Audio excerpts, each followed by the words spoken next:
All right. Hello, good evening, and welcome to first video in a new series that I have been wanting to do for a very long time. Character creation. I don't know about the rest of you. I mean, if you've come to this video, then you're probably in need of some character creation help.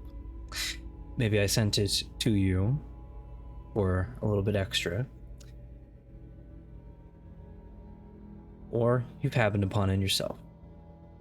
That I don't know. What I do know is that I can help.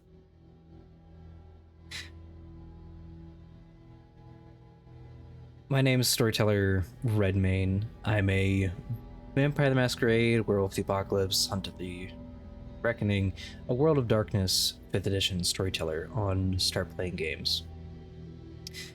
I've been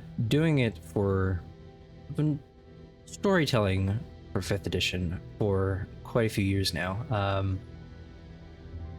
Quite a few is relative, considering 5th edition is still relatively new compared to older editions. But I started hosting it shortly after V5 came out, maybe a year after. I tried playing it first. Started running it. I've also picked up Werewolf the Apocalypse as soon as it came out because I had been waiting for that one. And then started doing it professionally. And it's been working. Picked up Hunter the Reckoning 5th edition as soon as it came out as well. And we literally just tonight finished our first Hunter the Reckoning Chronicle gun camp. It's been a blast. But that's not the only one to be finishing right now. I have a couple others. Well, I have another one that just finished, one that just started, two that are just about to start, and play-by-post on the side. Which means I've been a busy bee for the past few weeks.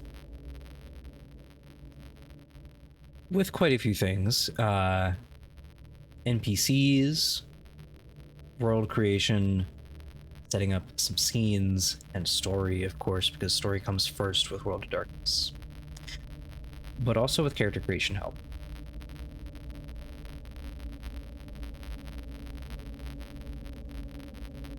Which can be tricky, especially if you're new to it. Thus, this video, and those that come after, because I'm going to be doing this in snippets.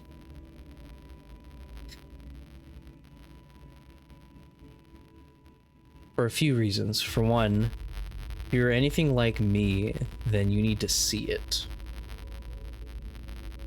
And if you're anything like me, you need to see it step by step. For me, it was a bunch of guides, some infographics, a bunch of videos just like this one. There are several more out there that you can find.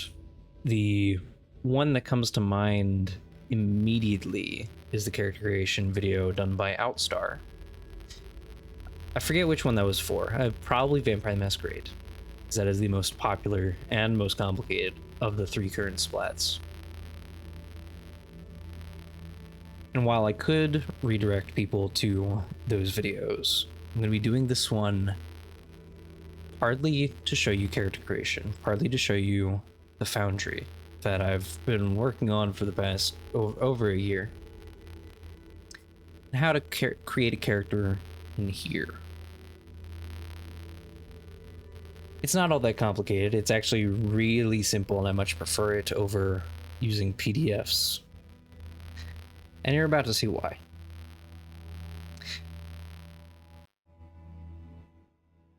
For this particular video, we're going to be starting with a regular-ass mortal. Reason being, pretty much how character creation starts. you start with the attributes and skills and resources and stuff, which I'll go through step by step here. And no matter what character you're creating, a mortal, a ghoul, a vampire, a werewolf, a hunter, the great part of 5th edition is all of them start with the first few basic steps. And then their own special things are put on top, added to it. So that's why this video will be the starting, labeled as the starter one, and mortal.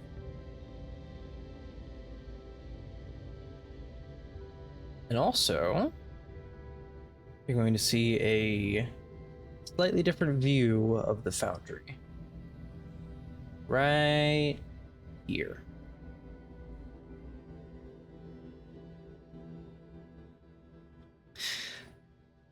So first off, disclaimer, your perspective of Foundry might be a little different on the player's side of things. Some of the UI might be slightly different. Some of that you can change in the settings over here with the cogwheel, such as configure settings, which will bring up some different UI stuff. My Foundry in particular is decked out to the nines with mods, so it can be easy to get lost in settings.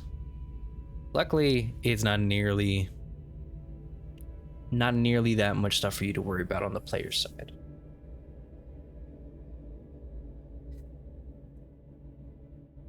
First off, when coming to character creation, you're going to want to have come up with some ideas. Story ideas, character ideas.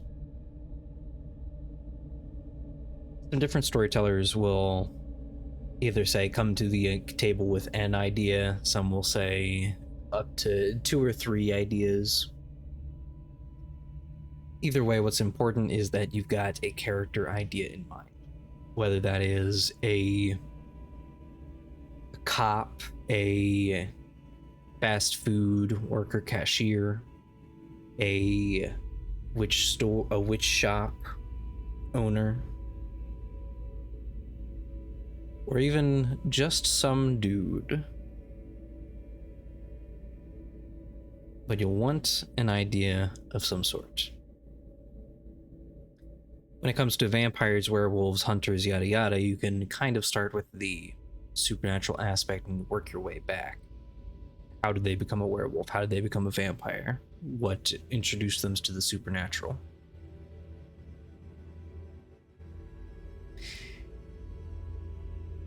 Reason why that is first and foremost is one, World of Darkness storyteller system is based on narrative over stats. Yes, there's dice rolling. Yes, there's stats. But that's not the name of the game. It is a narrative-based tabletop RPG.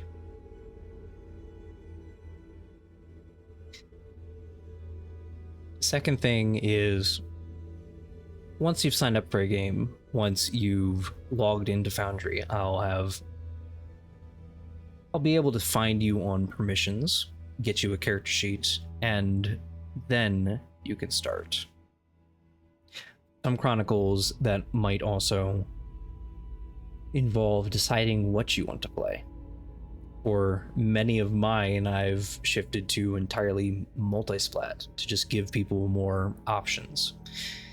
Some are vampire-based chronicles, but may be able to include a werewolf or a hunter or a ghoul or a hunter if it fits.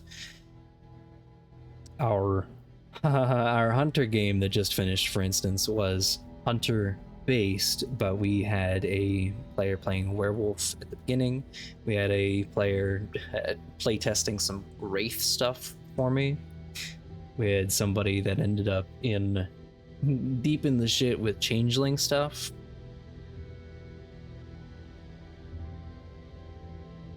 That may not be typical across all storytellers, and seems to be something that a lot of people do. But again, you want to check with the storyteller and the listing to see what's available. I'd get you a sheet that matches what you want to play. And then you can start with this. The first page, the first step.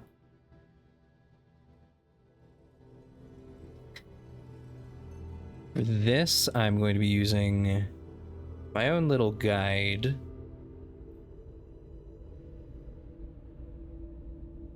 That I wrote out in a way that makes sense to me.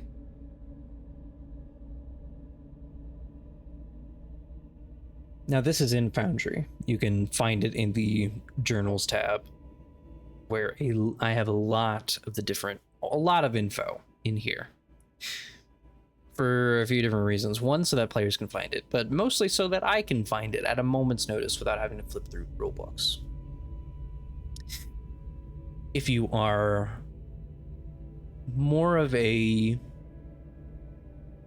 browser type person, there is also the Paradox Wiki over here. In the olden days, we had best we had was really the White Wolf unofficial wiki, which is great for lore and inspiration, but many parts of it are outdated or mixed in with older content. There's also ShrekNet, which I'll post a link to in the video description. That is a staple for character creation in the World of Darkness community at this point. It is being kept up to date for the most part. That will give you a good idea of what kind of character, what kind of stats you're dealing with, but it is a completely different UI. And can leave you scratching your head a little bit, especially if you are unfamiliar with the system. It does its best, and I do like it. The Paradox Wiki, which I'll also add a link to, also has character creation guides for each of the splats. This in particular is the Vampire character creation guide, which does go through it step by step with pretty much the same stuff that I have listed in Foundry. You can also find, there it is, Hunter character creation right there, which again has a lot of the same stuff. And you'll see that a bunch of it is literally copied and pasted because it might as well be. You start by making a mortal, and then you add extra steps to it.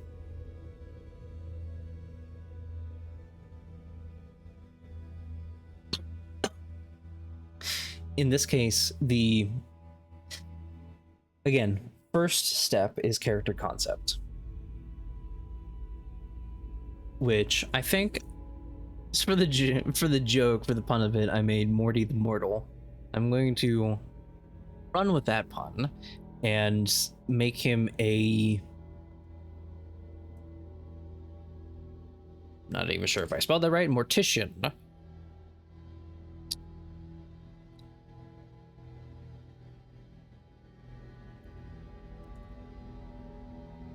Let's see, mortician, that what? Concept is like, if you were to describe the character idea in a sentence, in 5 words or less.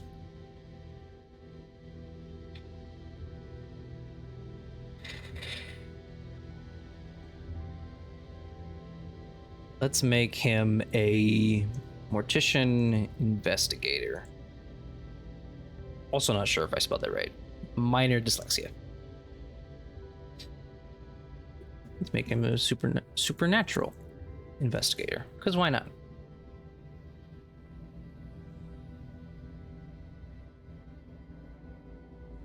Now that we have the character idea in mind, now we can start applying some stats that would make sense to him.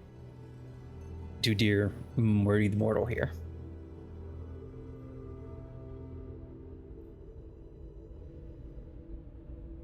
Let's see, ambition to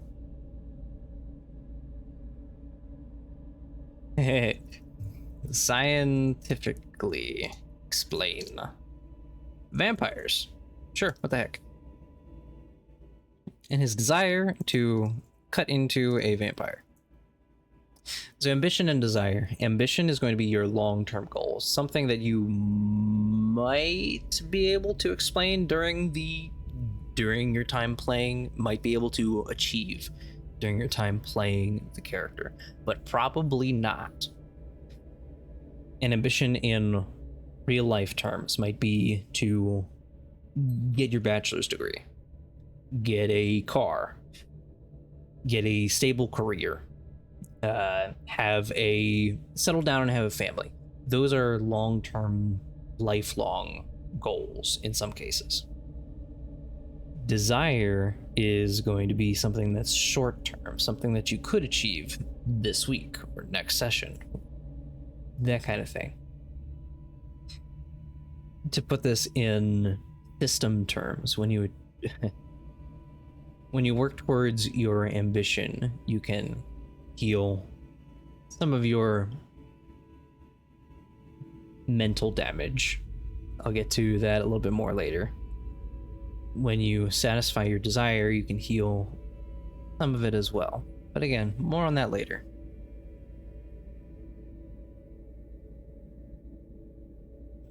Touchstones is one of the next steps, but I always tell people it's okay if you don't have one right now. Compared to stats for rolling with, it's important for sure. It varies in importance depending on what kind of supernatural creature you are, but each of them all have touchstones. Those are people that you care about, reasons for you to give a fuck, and narrative tools for the storyteller.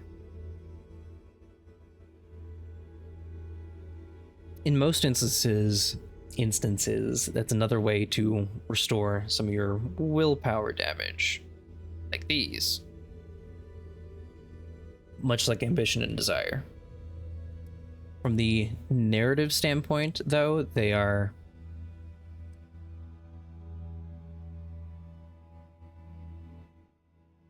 people that you can visit, people that you care about, and people that might come into harm's way.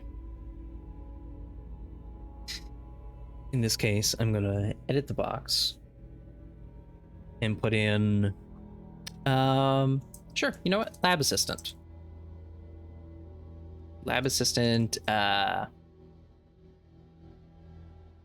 Becky Bensworth. I don't know. Usually I would go look at behind the name or a name generator or something to come up with a better, an actual name or a pun.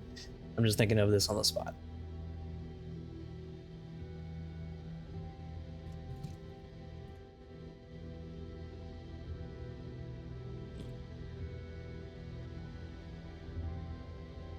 Due to supernatural cases. There we go. Okay. The other pretty important part is usually touchstones, the people that you care about, don't know about the supernatural. That can vary sometimes, and often the reason they don't is so that they can find out and play. Not always. Sometimes you really don't want your mother to find out that you're a vampire. And hopefully you'll be pretty successful in that endeavor.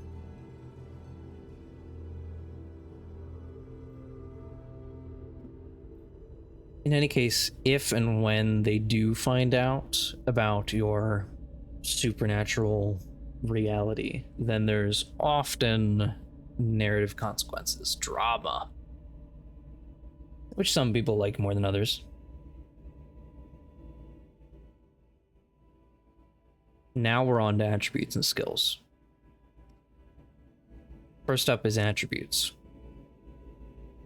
Attributes are aspects about you that seldom change. If you were in a different profession or a different country or different era, your attributes would still be the same.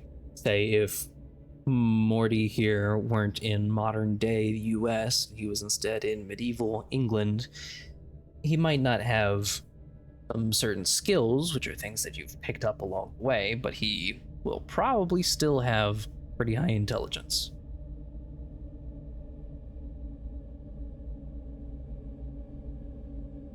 Think of it as DNA or IQ or things like that. You can level those up later if you're not stuck with them. But in this case, we are setting his highest at 4. Do 1 at 4, 3 at 3, 4 at 2, and 1 at 1. Some of the guides suggest you decide what they're best at and what they're worst at. I tend to just do that half the time, and other times I just throw them on there as they jump out at me.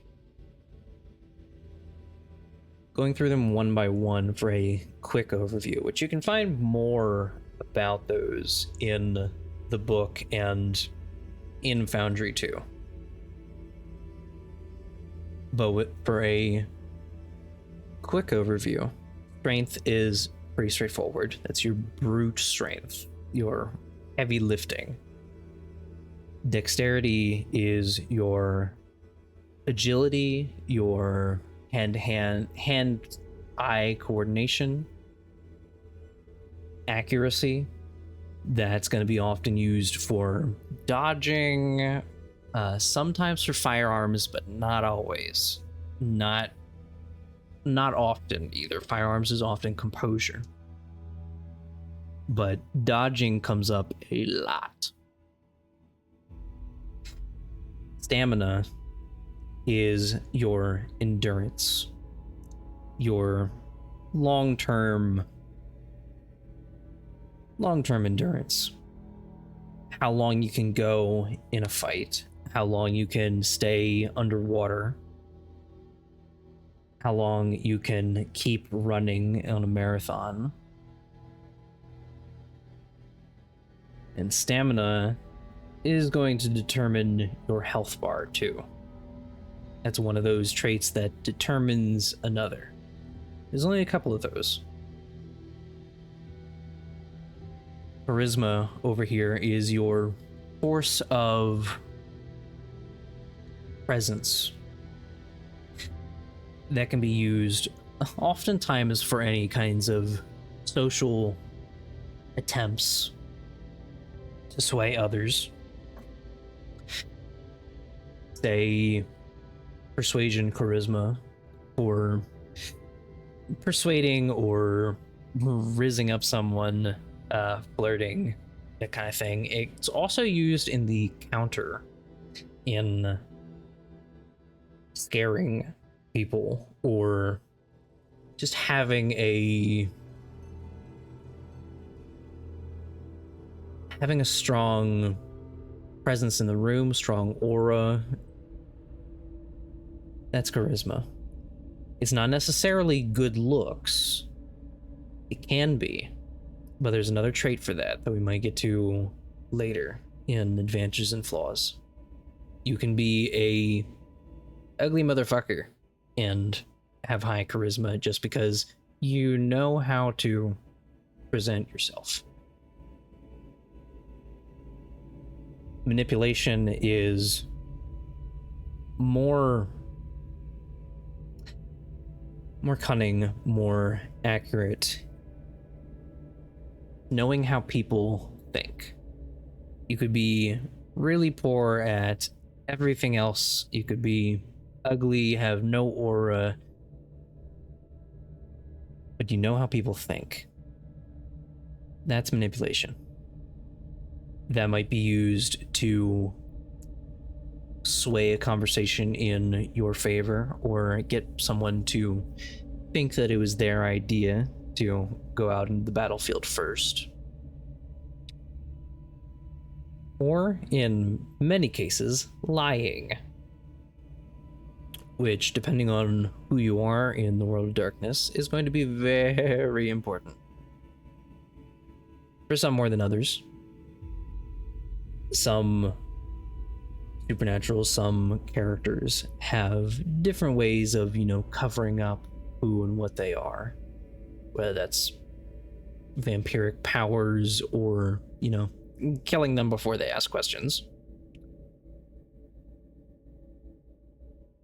But it's always good to be able to lie, hide the truth in one of these games. Composure is a lot like stamina, but in the social sense. How long you can keep up the act. How well you can keep a straight face. How well you can keep your shit together. Those that have a poker face or are hard to read might have very high composure. Maybe you're terrible at all other social skills, but if you have high composure, you might not be that easy to read, which can also be a great way to keep all of your secrets secret. Intelligence is pretty straightforward. That's your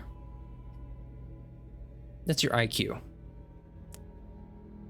It's not necessarily your book smarts, your academics, because that's a skill that you pick up during your lifetime of learning. Intelligence is just how smart you really are. You could be from the streets, from the slums, not have any academic training or studying at all. You could be super smart anyways. Wits is, again, a lot like dexterity and manipulation, which are in the same row for, what's it called? For accuracy, finesse. That's how they're categorized. That's your finesse of your mental attributes. You could have really high intelligence, but if you have no wits, then that's equivalent to the intelligence versus wisdom thing for other tabletops. High intelligence is knowing that a tomato is a fruit. High wits is knowing that you don't put it in fruit salad. Wits is going to come up a lot for awareness, perception rolls. It may come up a lot for insight rolls, for picking up little details. And resolve. Resolve, again, a lot like stamina or composure, is your long-term stat for mental. It's your resilience, mental resilience. That's going to be used a lot for especially mentally straining situations. For example, I know rules as written, it is used for sniping. Firearms resolve is the typical roll for sniper shots, because you want to keep focused. And intelligence is great for knowing things, wits is great for noticing things, resolve is your focus. It's also used for, what was it? Awareness resolve is another often used combo.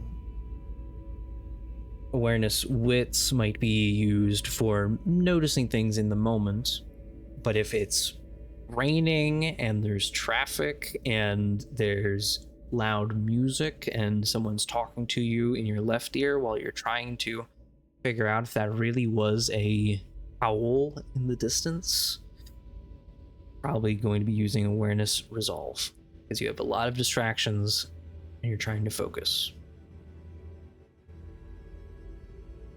For Morty, I already know his intelligence is going to be the highest.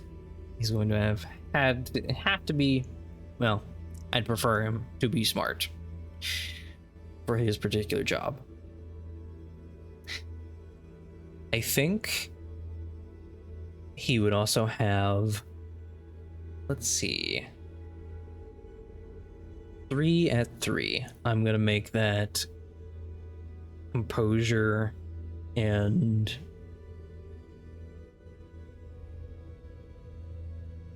resolve.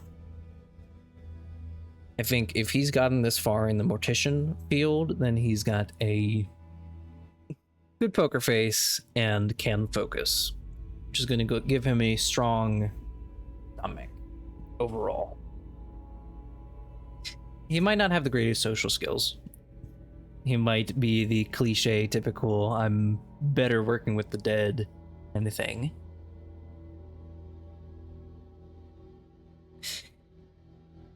I am going to make his third 3-dot dexterity, though.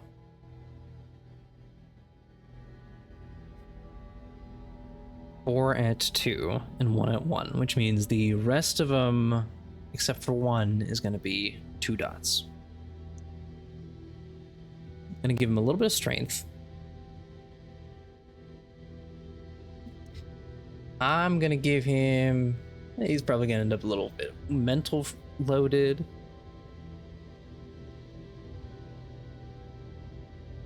You know, we are going to give him a little bit of Riz. And I'm going to make the next one stamina just because I don't want his health bar to be terrible.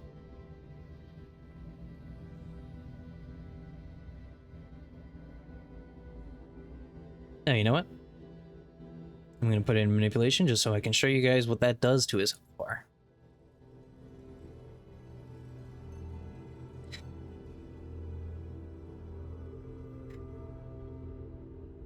So now that we've got the attributes down and out of the way, we have skills, yes, but I'm going to do the health and willpower next. Health is determined by your stamina plus 3. So I'll go ahead and scroll down to over here. That health is stamina plus 3. When your sheet is unlocked here, which I think you can see. Yeah. You just can't see my cursor. That's problematic. I'll change that later.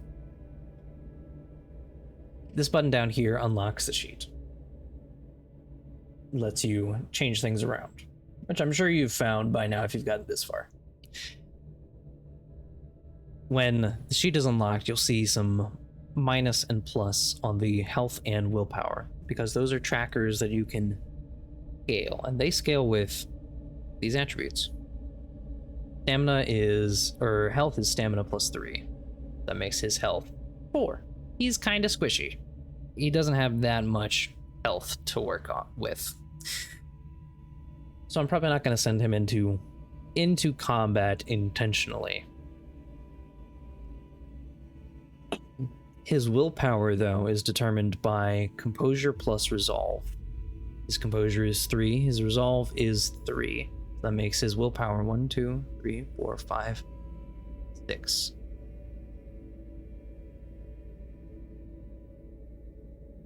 It's as simple as that. If you do buy another dot of stamina or composure or resolve later in play, with experience, which we'll get to later again, your health and willpower may adjust as well. Say if I were to buy a second dot of stamina, I would then also add another dot of health or box of health. You will have to do that manually. It doesn't adjust automatically.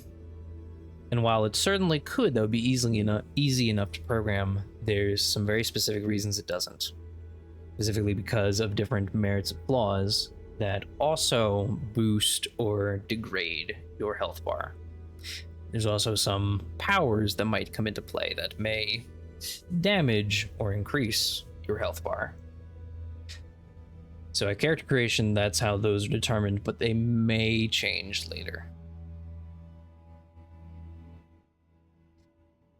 Now, for skills, that's where it gets a little trickier. But again, we'll go through this little by little.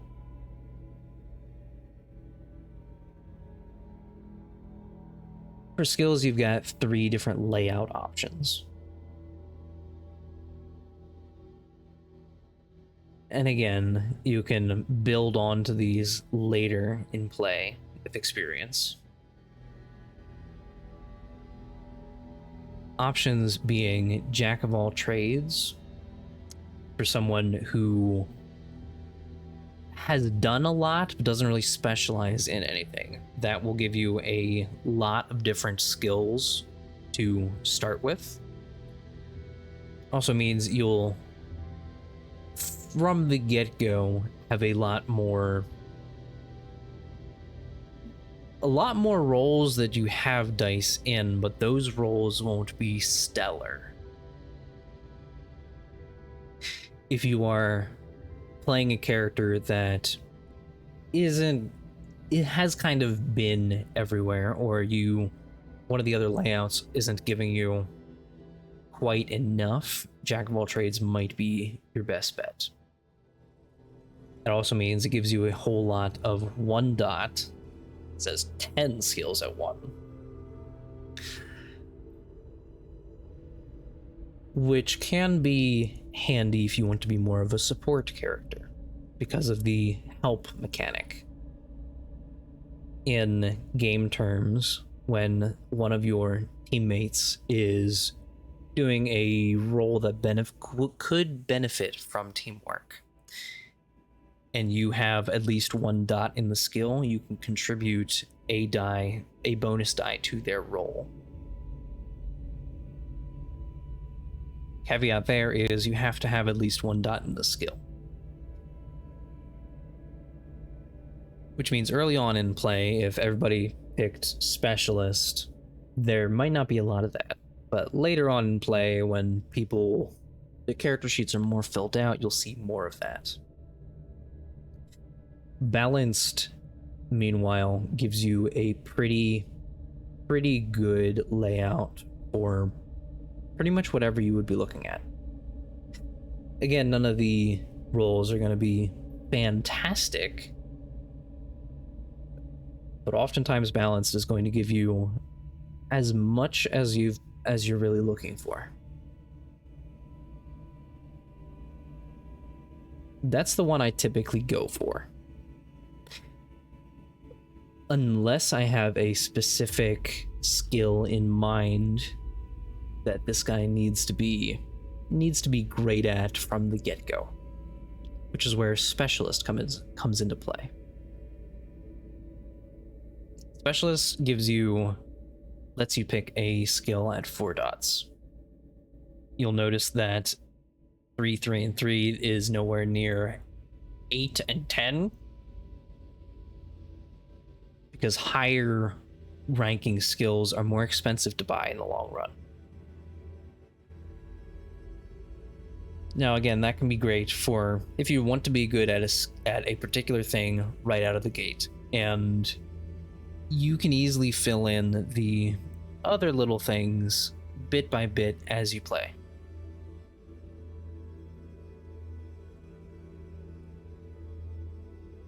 In this case, although I think he would be specialist, I'm going to go with balance, just so I can show you guys what balance looks like, because that's what most people are probably going to typically use.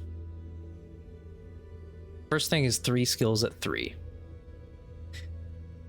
I'm going to pick the 3 skills that I think he would be best at.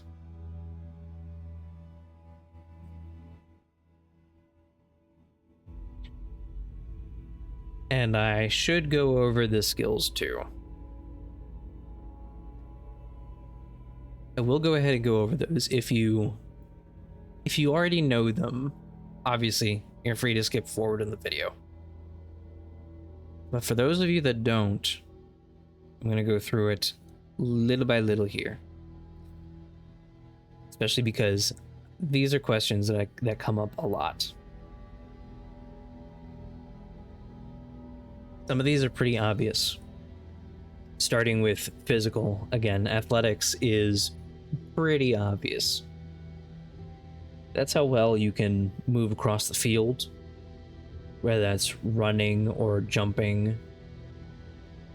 That's going to be used a lot for dodging. It's also used for throwing. If your character is more martial, more combative, you're going to want some athletics. Otherwise, you may be getting hit a lot.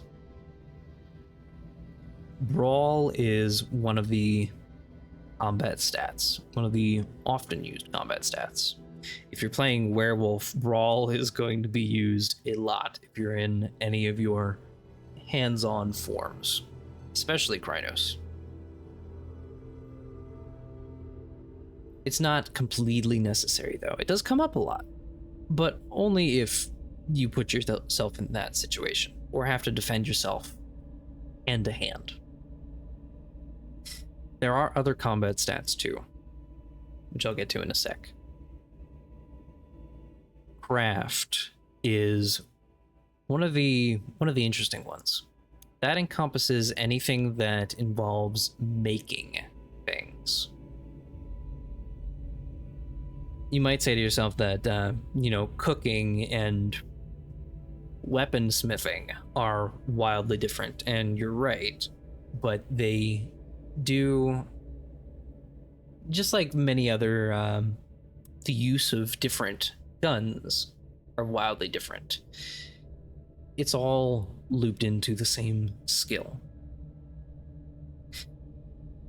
Craft is one of those situationally used ones, but can turn the tide in certain situations.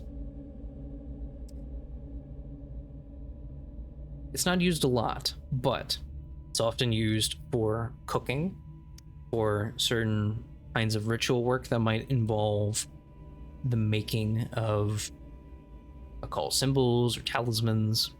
It's often used for artistic expression, for painting, drawing, that kind of thing. Which some of the more useful uses I've seen for it amongst players is drawing a picture of the person that they're looking for and showing it to people on the street or the primogen or whatnot. Otherwise, they are relying on word of mouth. Driving. You might also see that in other games as drive, but it is being reworded to driving. Players often mistake drive for their resolve or their composure, their willpower.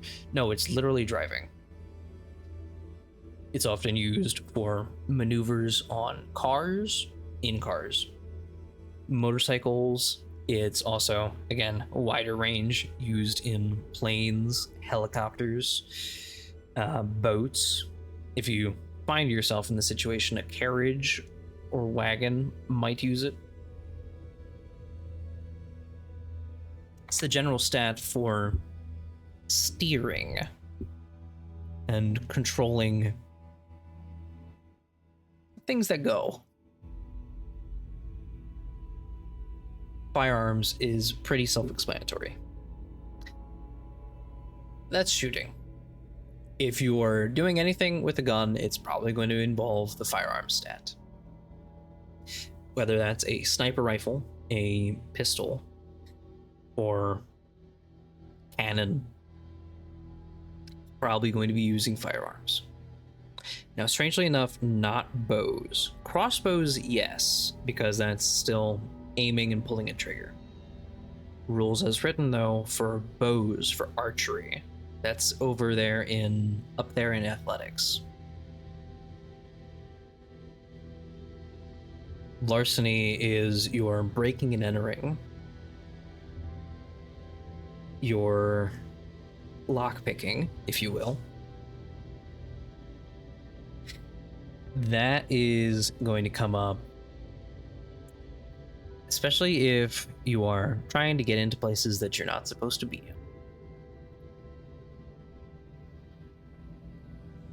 Specialties for that, for example, include alarms, forgery, grand theft auto, housebreaking, lockpicking, pickpocketing, safecracking, and security analysis. That's the other thing. Some of these stats seem completely offensive on the surface, but they can also be used defensive. For instance, a security alarm specialist whose job is to set up alarm systems is probably going to have very high larceny, simply because he knows how they think, he knows what works, he knows what doesn't work, he knows how to disable the things if he wanted to, and he knows how to set them up.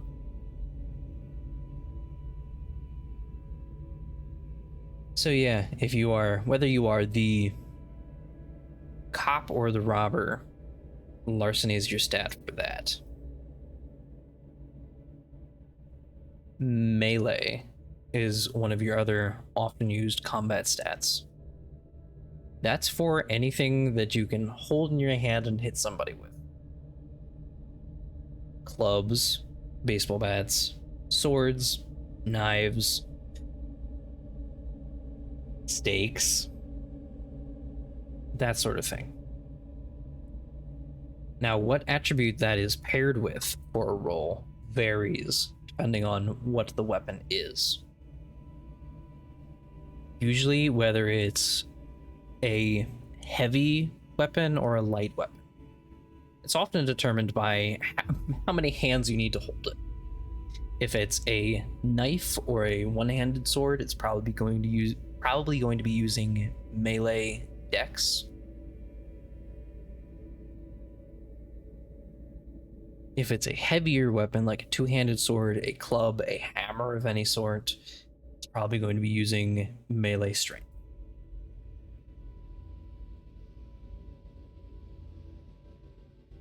And that's for anything, too. Even if it's not designed to be used as a weapon, if you pick it up and start using it as a weapon, like a chair or a crowbar or a bottle you find on the counter, it's most likely going to be using melee. Compared to if you were just punching the fucker, you'd be using brawl. If you were throwing said bottle, you'd be using athletics. You're going to find a lot of that. It's divvied up situationally.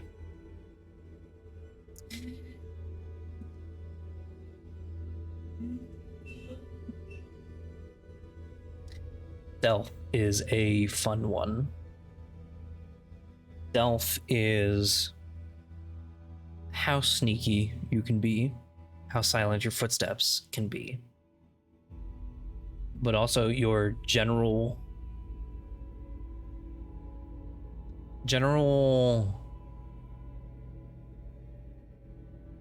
what's the word for it? Cautiousness of presence. For instance, you might not even be asked to roll stealth if all of the people nearby only have a awareness score of 1 or 2 and you have a stealth of 5. You're probably just going amongst the crowd unnoticed, or blending into the wilderness unnoticed. That's for any roles where you are trying not to be seen. That can apply to ambushes, crowds, disguising yourself, hiding in general, shadowing, which would be following somebody and not being noticed, and can apply either in urban settings or wilderness settings. Survival, the very last of the physical skills, is a complicated one. That one's not often used, but it depends on the character that you're making. Think about Boy Scouts, survival skills in general, Marines, Army, Bear Grylls, all of those fall under survival. It could be common sense of survival, like where to find water, how to build a fire, how to make traps, where to find food, that sort of thing. It might also be used for creating tools from scratch, but that might fall under craft. It might be used for making a ghillie suit in the wilderness. That also might be craft. Finding the best foliage to use for that, though, would be survival. Say somebody has very high craft and knows how to make one, but doesn't know shit about survival. That's where you have the instance of Uncle Iroh making tea out of poisonous leaves. He had very high cooking skill and craft, very low survival skills.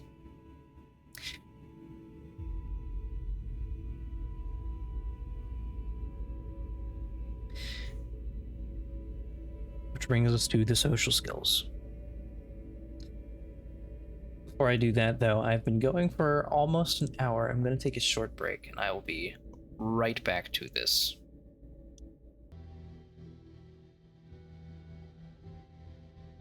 All right, I am back, and hopefully that the pause button worked all right still, because this is turning out to be a much longer video than I anticipated. But still, only an hour in. Session 0 like this would be 4 hours. It's not to say it takes 4 hours to cover all of this, but because I'm going into deeper detail, it might take a second. Luckily, again, all of this is pretty much the same for vampires, werewolves, hunters, what have you. So I won't have to go over all this again for those when I make those videos. I think what I'm also going to do is make a shortened version very soon, or maybe right after this, for those that want to be quick and simple. Especially if you're new to it, though, knowing what the attributes and skills are and how they're used can be beneficial, especially if you don't know what you're getting into yet and want to know how best to reflect your character in numbers.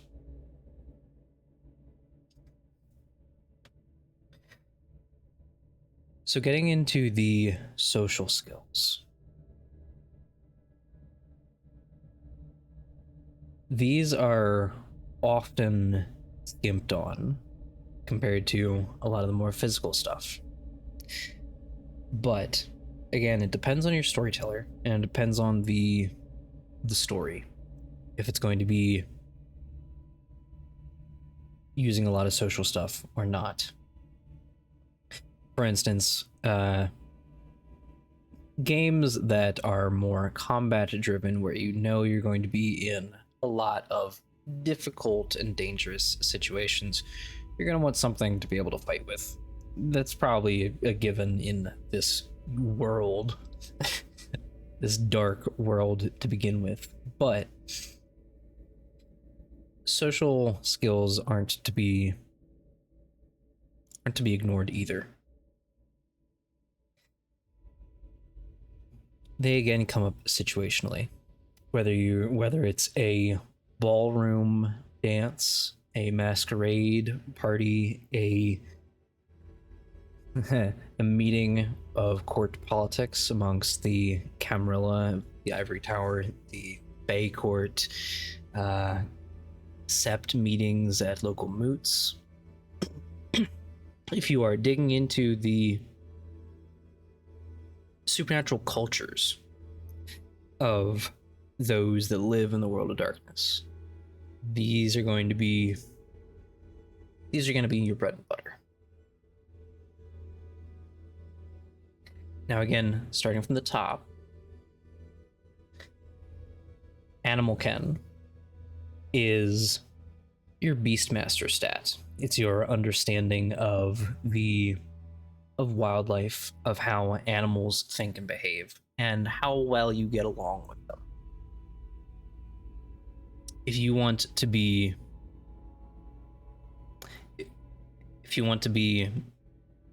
getting along with animals, Animal Ken's going to be your go-to stat. Now, that doesn't necessarily give you an innate ability to control animals. There are other abilities for that depending on who and what you are. Vampires have a whole skill tree for controlling and using animals, for instance. Werewolves have a few abilities for very similar things. Hunters have another whole skill tree for beast mastery called Beast Whisperer. But this can come up if you are trying to get somebody's guard dog to pay you no mind. If you are trying to sneak up on potential prey animal. If you are trying to get your horse to calm down in a tense situation. Again, well, a lot like the rest of social skills, these are going to be as useful as you make them. And they're going to be, much like the others, used to reflect who your character is and what they're most experienced at. Morty the Mortician, for example, is probably not going to have much animal count. He's going to have some other things. But if I were making a veterinarian instead of a mortician, probably pretty high animal count. Etiquette, the second one here, is going to be how well you can handle yourself in a high society environment. It can be things as simple as having a sense of where you're supposed to sit at the dining table, which fork is used for what the usual protocol is to introduce yourself to this other member of high society.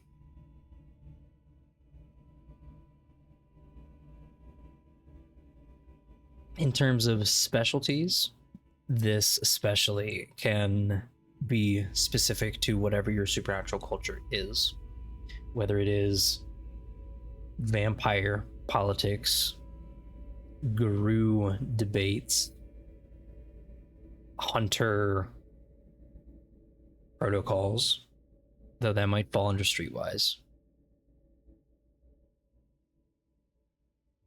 In general, this is going to be your knowledge of and how well you handle yourself in polite society environments.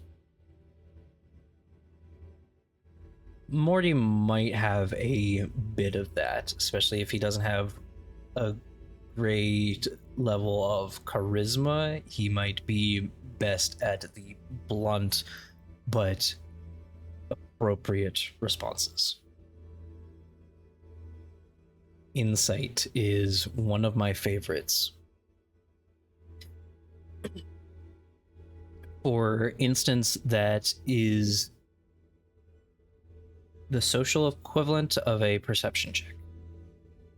Insight is going to be used for figuring out if somebody's lying, trying to determine what their actual agenda is, if they're hiding something from you, how people are feeling at the moment.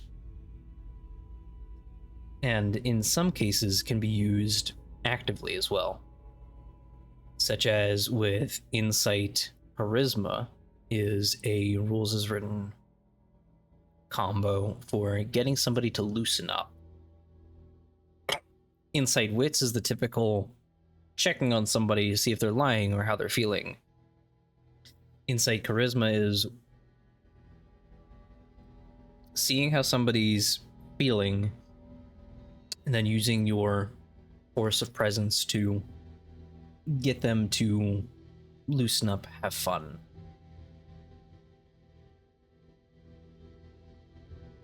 It might be paired with another social or mental attribute as well, depending on the situation.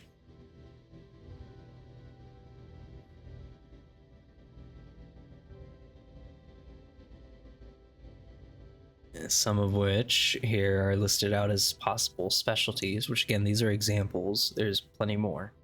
Discerning lies, empathy, interrogation, determining motives, phobias, spirits, vices. You can add a specialty in a... If that's what you put your specialty in, you can add or buy one in a specific type of person or a specific type of situation. Intimidation, I kind of touched on earlier. That's how well you can scare people, to put it bluntly. And in the world of darkness at large, that can be very useful. Often for getting answers or avoiding fights, people are going to be less likely to actually attack you if you seem scary. Extortion is one of the examples here, which can be used to get money out of people. It can be used to get blood from people with threats, insults, interrogation, stare downs, veiled threats, all that for making people uneasy intentionally. It also has a passive use, much like some of the others, like stealth. If you have a very high intimidation, then you're probably pretty scary. You know how to carry yourself in an intimidating way. Leadership is another seldom used one, but in those cases where it's sorely needed, it's often found lacking. Leadership is how well you can direct others, or I also use it in how well you can read a group. So again, both active and perceptive use.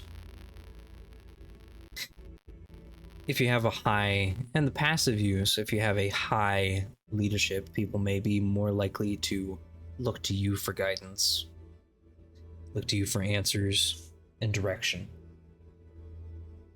Leadership might be used in a role if you are trying to get somebody to do what you want without scaring or begging them. Just telling them, go into the other room, or get me my gun, or go into battle first.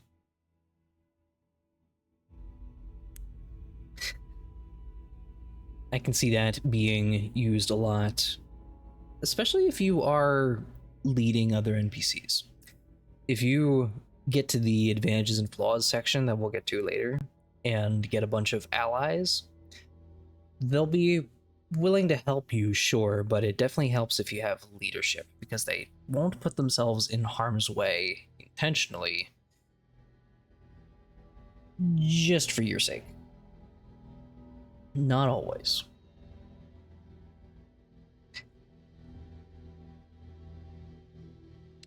Performance is a lot like craft in that it's one of those artistic skills. The reason it's in social rather than physical is craft is, you know, hands-on. You're actually making things with your hands. Performance is an artistic skill for the sake of others. For instance, if I were to make a sheet for myself, I'd probably have a few dots in performance with theater background, with public speaking, with this. It's not necessarily leadership, because I'm not really leading you or telling you what to do. I'm putting on a performance for you. I'm okay with this being, I'm comfortable and skilled with this being up on YouTube, on being in front of with players, on being on camera, which still gives me a little bit of anxiety, but I'm working through it. Performance is going to be used for that kind of things. It's also for anything musical, dance, auditory, singing, things like that. The specialties have examples in comedy, dance, drama, drums, guitar, moot songs, poetry, rights, rap, singing, violin, wind instruments, things like that.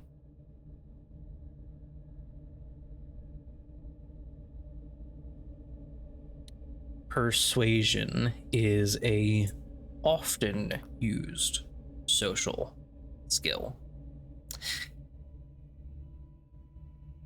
If somebody has you at gunpoint, or if somebody's starting to catch on to you, you can attempt to use persuasion to get them to look the other way, to loosen up, to believe you.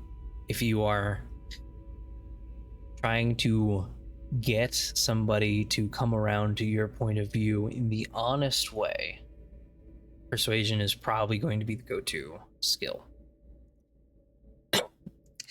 Leadership, possibly. Subterfuge, possibly. But if you are telling the truth, not trying to manipulate them in any way, persuasion is going to be what you use. Examples include bargaining, fast talk, interrogation, legal arguments, negotiation, nonstop bullshit, and rhetoric. Which again, some of that blurs the line with subterfuge, with lying. But overall, if you're trying to get somebody to come around to your point of view, persuasion. Streetwise is almost used like a mental skill. It almost sounds like a mental skill. But learning about these things is different than actually doing them. Knowing how to handle yourself on the street. Whether that's black market dealing, drug trades, just how to carry yourself and handle yourself in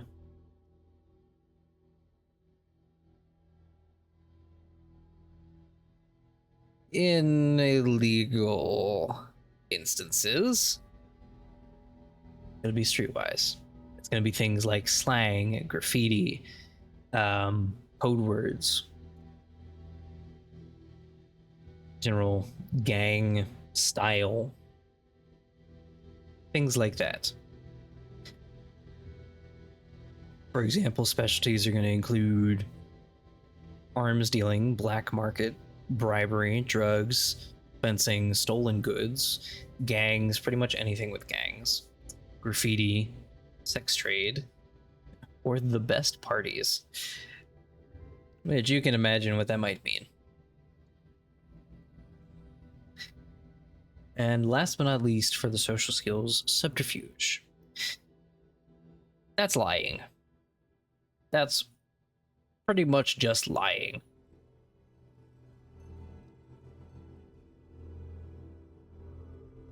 Cut and dry, that's pretty simple. Subterfuge is going to be used a lot in World of Darkness, and I think I mentioned that earlier. And probably when I was talking about manipulation. If you're in any way trying to disguise what you're trying to do, trying to hide something on you, trying to withhold information,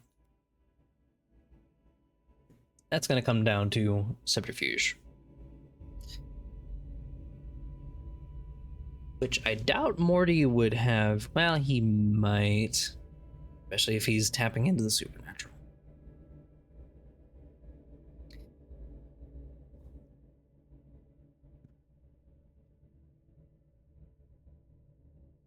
And on we go to mental skills. These are going to be things that you've learned, much like the others, much of it from reading or training the mind. They aren't necessarily anything that would be innate to anyone. These things are learned. In older editions, they were called knowledges, I believe, which kind of puts it in perspective. The biggest example of those is ironically the first, academics. Academics is your book smarts, your how well read you are, how well schooled you are. If you went to college, if you have a degree, that's going to be reflected in your academics. That's again not a role that comes up a lot, but much like the others, it comes up as much as you make it. If you put yourself in situations where you are hitting the books, investigating in documents in the library, going through tax forms, it might be covered under finance, but in terms of history and research, it's going to come down to academics. Awareness, I tend to use a lot, simply because I could very easily say, all of you notice the werewolf coming out of the bushes, or eventually so-and-so notices a snake crawling by their feet. But oftentimes, before I just go with it, I ask everybody for an awareness check, usually an awareness wits. I mix it up occasionally, especially mixing it up with awareness resolve if it's a high stress or distracting environment, or awareness composure if everything is kind of scary or everybody's shaken up a little bit. Awareness is just your general, well, pretty self-explanatory awareness of the situation of your surroundings. Some people are going to have higher awareness than others. Say not necessarily an investigator, because that's considered under investigation when it comes down to little details, but general awareness of your surroundings, like say tracker, a war veteran, who else? A werewolf. Anyone that's paranoid is probably going to have some pretty high awareness. A lot of those specialties apply to awareness for certain situations, or certain senses. That's going to be your sight, smell, hearing, occasionally taste, but much rarer. Finance, again, one of those rarer used skills that are as useful as you make of it. That's going to be anything money. Pretty much anything money. Whether that's legal or otherwise. Take a kid, for instance, that's just been given a $100 bill. They might not be able to spend it as wisely or effectively as an adult given a $100 bill. It's that typical knowing how to use money to your advantage, how to use it wisely, how to invest it, that kind of thing. That might come up when you're bartering for something. That skill might be used to barter for a lower cost, or to know where to find that which is most cost effective.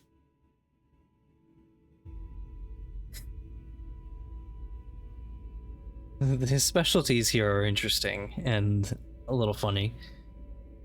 We have appraisal, banking, black markets, corporate finance, currency manipulation, emerging markets, forensic accounting, meme stock speculation, and money laundering. Which again goes to show you can be legal or illegal, defensive or offensive.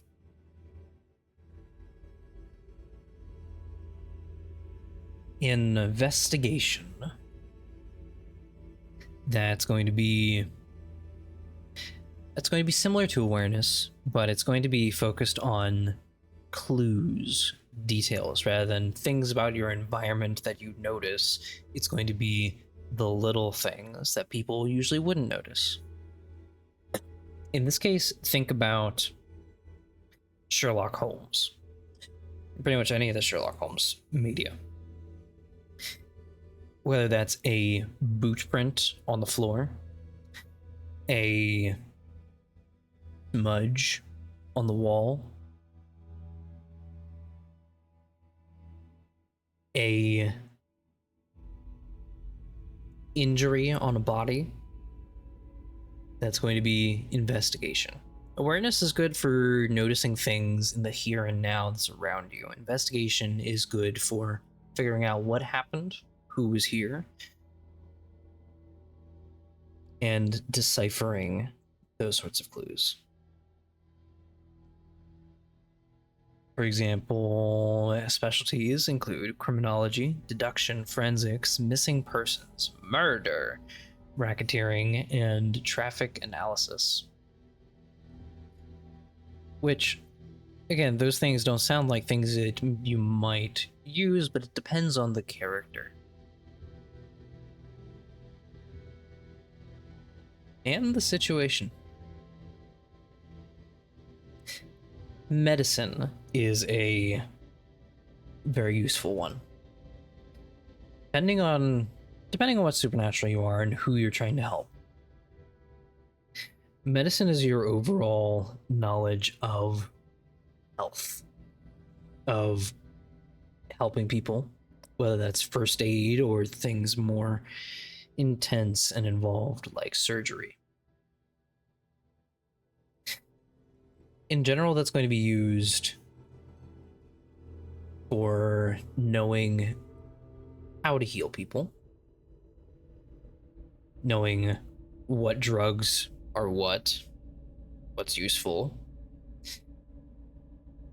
Not so much involved in looking at what plants are poisonous or not. That would be survival. But where modern medicine or older medicine is concerned, it's going to be the medicine skill. Now, that one in particular also has a system attached to it. If you want to try and heal somebody, the role, more often than not, is going to be medicine intelligence. That has some tricky specifics to it.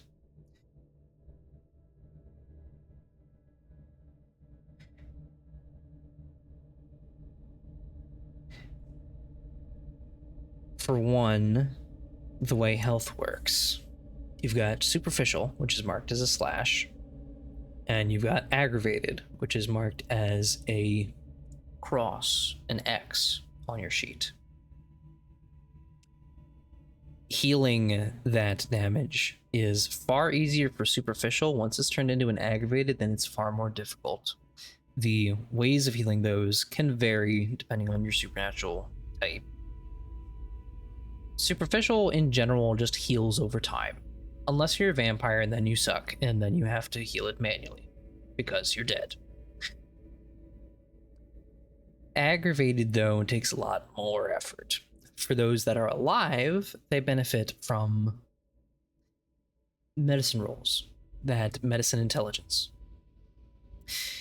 In this case, the difficulty is determined by how many aggravated damage the target has, and the max points you can heal, which isn't fully healing, but turning those back into superficial for them to heal easier over time, is determined by your medicine rating. If that didn't make any sense at all, I promise it will in play. If you're not interested in trying to heal those among you that are living, don't worry about it. For Morty, though, he's probably going to have some medicine because he knows how to use a needle.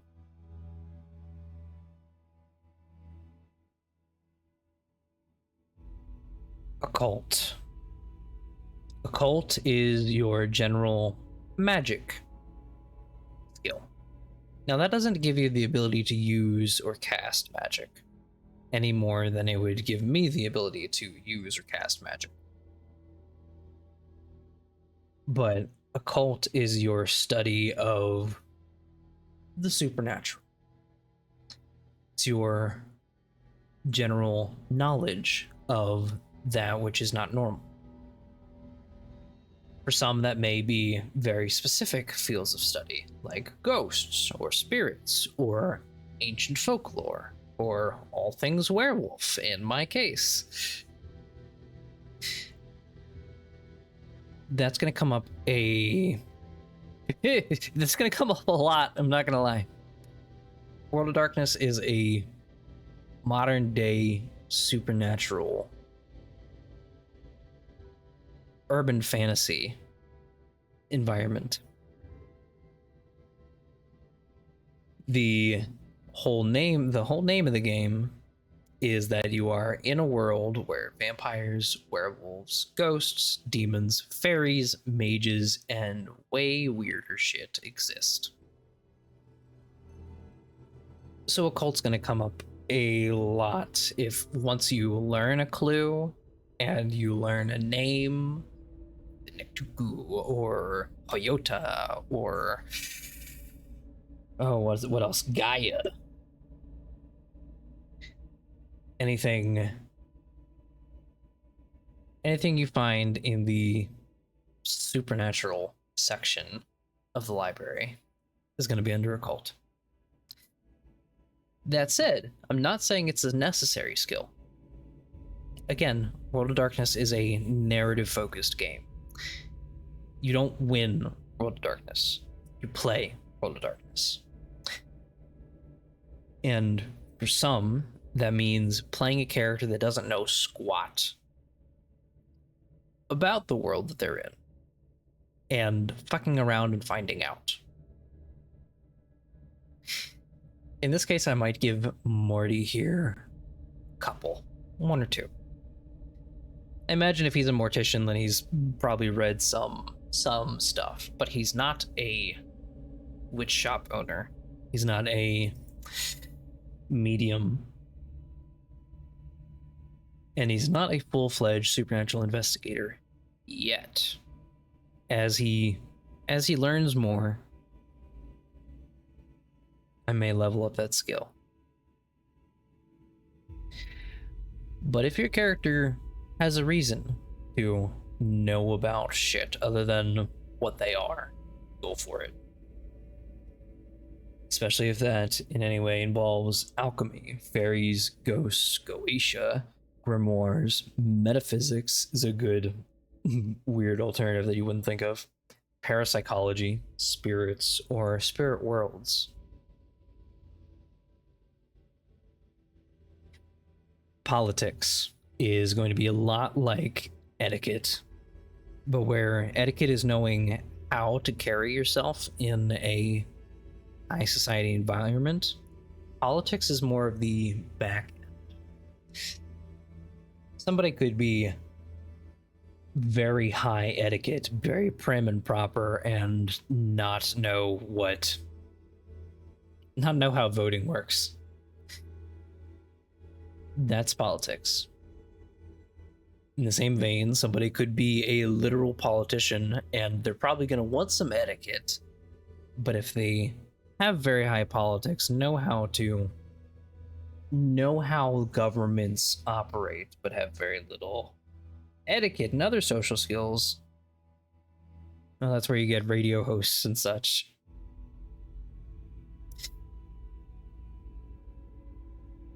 Politics can also be supernatural specific. If your field of study or if your familiarity is with werewolf politics, vampire politics, fairy politics, ghost politics, they all have their own politics, which sounds silly, but politics is just how those societies interact with each other and the rules that they've laid down. When it comes to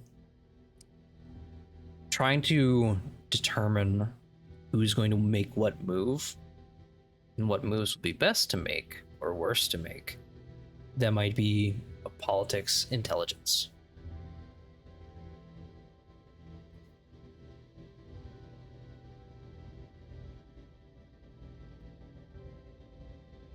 Science. We're almost to the end here. Science is going to be a lot like your academics and medicine rolled into one, but it doesn't necessarily apply to medicine so much as it applies to science as a whole, the greater field of science, chemistry, actual chemical reactions, knowing that the mitochondria is the powerhouse of the cell, how animal kingdoms work, how to dissect things. It can also be less of your usual sense of science, because it can also apply to things like engineering, demolitions, bombs, and other kinds of chemical reactions that are more useful, at least when it comes to busting down walls or blowing up monsters. I could see that coming into play if you were in the lab trying to design a bomb, especially if it's a special type of bomb or a special type of creature, trying to get it to do a specific thing.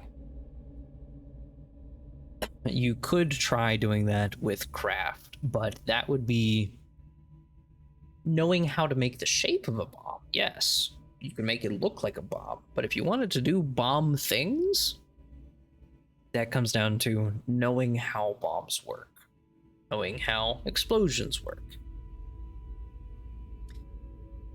But that's just one example. Other examples include astronomy, biology, chemistry, engineering, demolitions, genetics, geology, mathematics, and physics in general.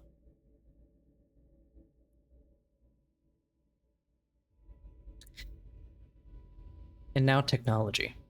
Technology is another fun one that can bite some older vampires in the ass. Especially since technology has a pretty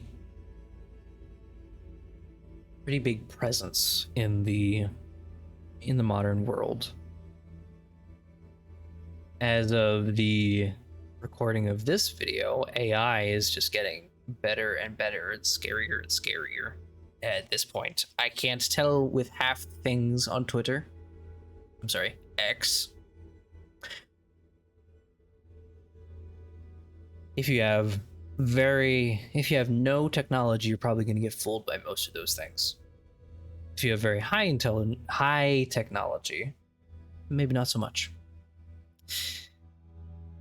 But that applies to more than just the internet too. It applies to anything tech, anything with moving parts and knowing how to operate it, besides firearms, of course. Looped into there are things like knowing how to operate artillery, understanding and performing coding, computer construction, so actually making or using anything computer, data mining, energy systems, hacking, networks, phones, surveillance systems.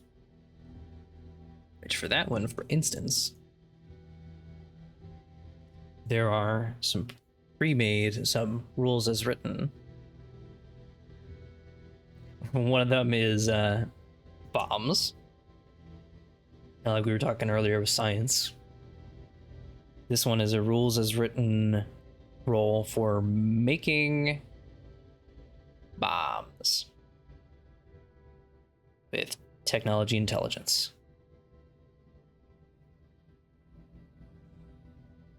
Also for setting a car bomb. That's in the explosives system, which again varies with a lot of different skills. They have controlled demolition here with intelligence science.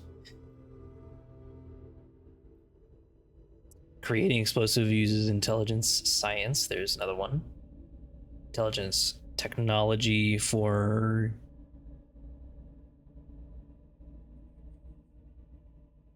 okay, creating explosives uses intelligence science. Building a bomb using that explosives is intelligence technology. You can see where it varies a lot, depending on the use, depending on what it is you're doing. And of course, our good old school hacking.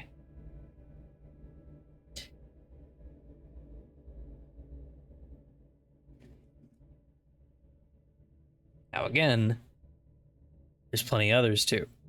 Dark web surfing, for instance, they have a preset role for it for streetwise intelligence, because operating the dark web is more of a understanding of the criminal underworld, the shady shit. Whereas scamming people, it's going to be subterfuge manipulation. Again, that lying and that manipulating how people think.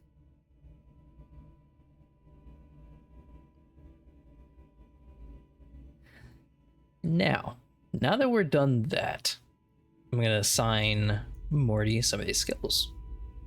We're going to go with the balanced. Means 3 skills at 3. I'm definitely going to put one of those in medicine because he's a mortician. I'm going to... Ooh, this is tough. You know what? Science.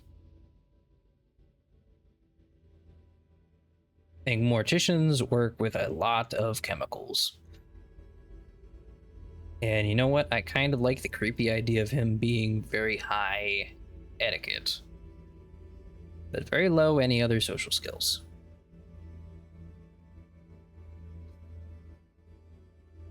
Next up, 5 skills at 2. I'm going to put 2 of those in occult, like I said, or 1 of those in occult, like I said before. I need to pick 4 more.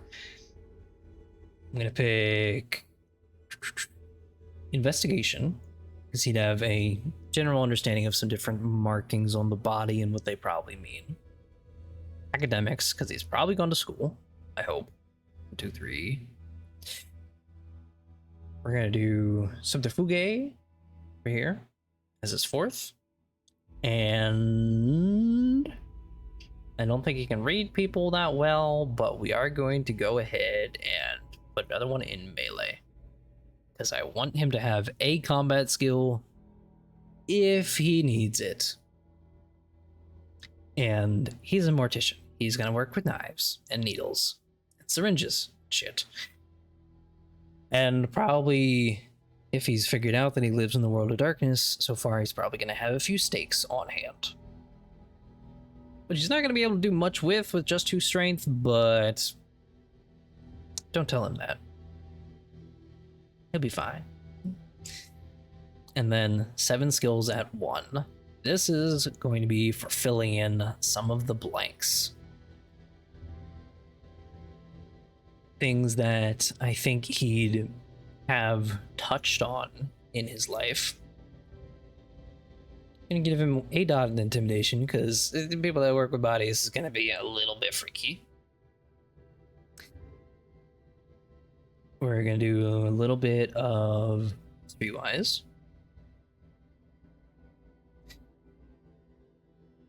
A little bit of technology. What does that put us at? 1, 2, 3? Yeah. Let's see. 4, 5.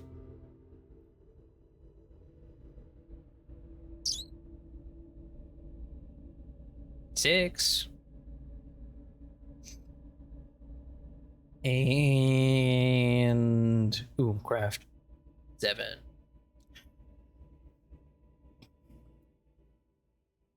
Okay.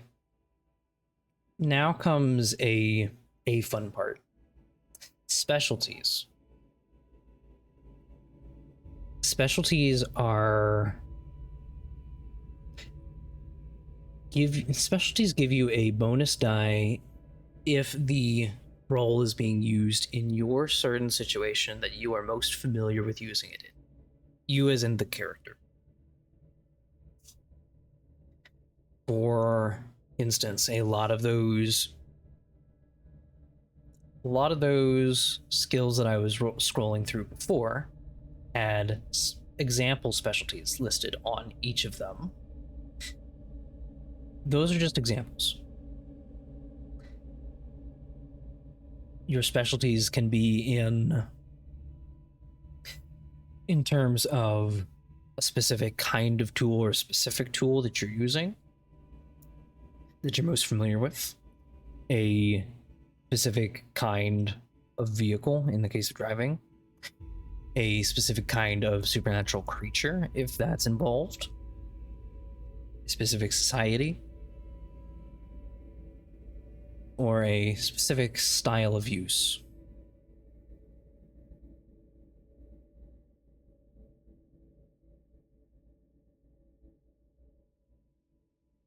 There's a couple other specifics with specialties, though.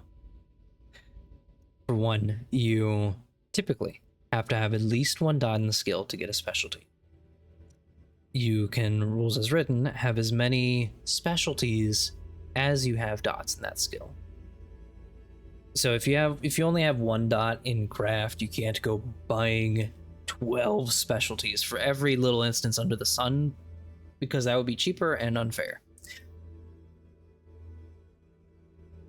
If you have, let's say, 2 dots in melee, you can buy up to 2 specialties. And those are much cheaper than leveling a dot. To put it in perspective, we go over to the XP sheet over here. Let's see. This is the vampire XP sheet.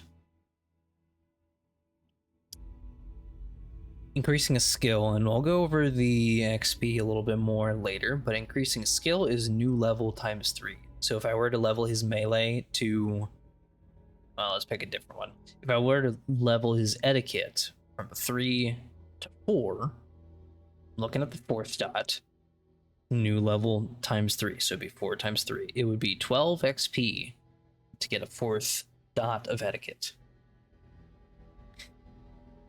That means I might have to save up for a good few sessions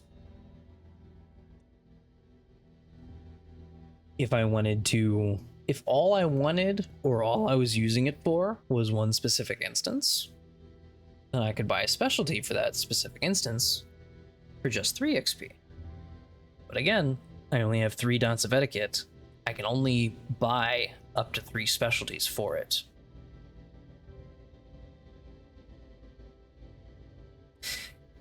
There are exceptions.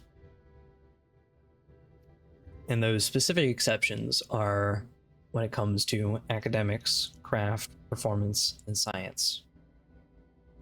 Those 4 skills are just by definition more specialized than the other skills.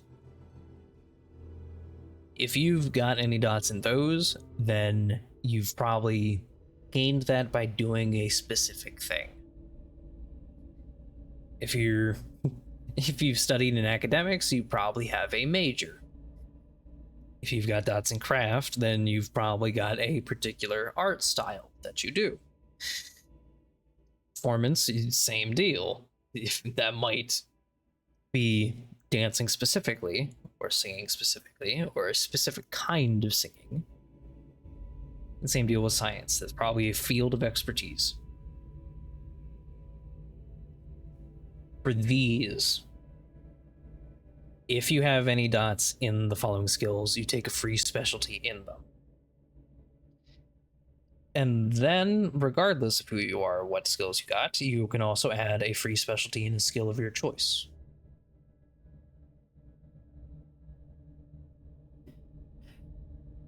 So, it's a good thing we did this layout with these skills so I can show you this. We're gonna go down it one by one. Academics. Let's see what some academic specialties might be. Mental, academics, let's see, literature, architecture, African, history of art, history in general, migration practices for animals, journalism, research. That's a good one. Okay, so to add a specialty, in Foundry at least, while your sheet is unlocked, you go over to the skill itself, click that little edit button.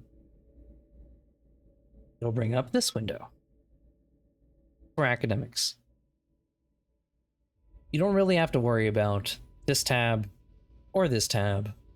It's in this one that you'll be adding a specialty. You can click add new specialty and it'll pop up with this. Now again, you can ignore most of this. This is for coding's worth, coding things. The only thing you have to do is type in research and click add. And now it'll show a little S, at least in the current edition of Foundry. Depending on if things have updated and it's changed, it might look different, but at the moment, as of December 2025, that's how it looks. In this case, normally, when you go to roll, you will click a skill. It'll pop up with this for you to choose an attribute that goes with it, which I'll tell you. Your storyteller will tell you. They'll ask for, give me a etiquette charisma or a wits awareness, or awareness wits, you know what I mean. You click confirm. It'll show up with a number of dice automatically. It has automatically looked at my etiquette, which is 3, and charisma, which is 2. And then it'll roll it. Or once you click roll, of course. And it shows me I got 3 successes on the dice. If you have a specialty in the skill, then you'll get a slightly different look. You go to roll as normal, you click confirm, and you'll see the specialty pop up on the right-hand side over here. If this applies, you can go ahead and add it. And you'll see that it took my roll from 6 to 7. oftentimes I get questions just to make sure if the specialty applies, which, when in doubt, ask the storyteller. There were quite a few times tonight where they were trying to throw someone, and they asked, does specialty to throwing people apply? And I'm like, yep, sure does.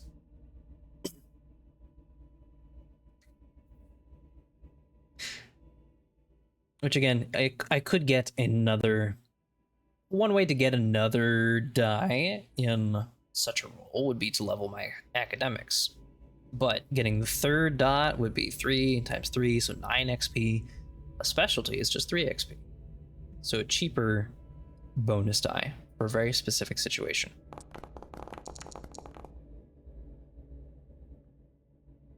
Ta-da!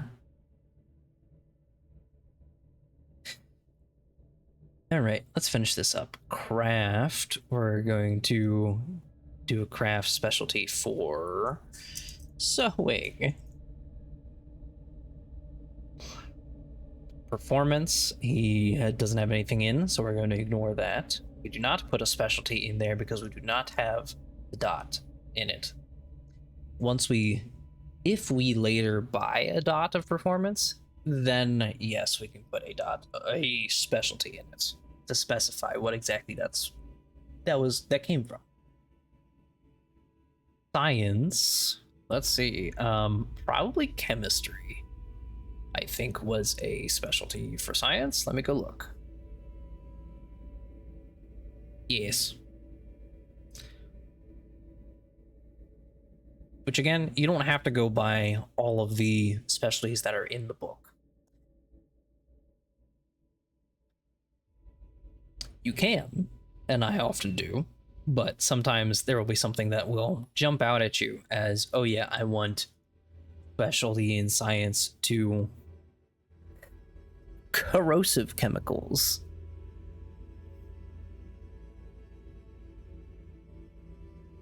Or anesthetics, or something like that. And then at character creation, take one specialty in a skill of your choice. Let's see. We're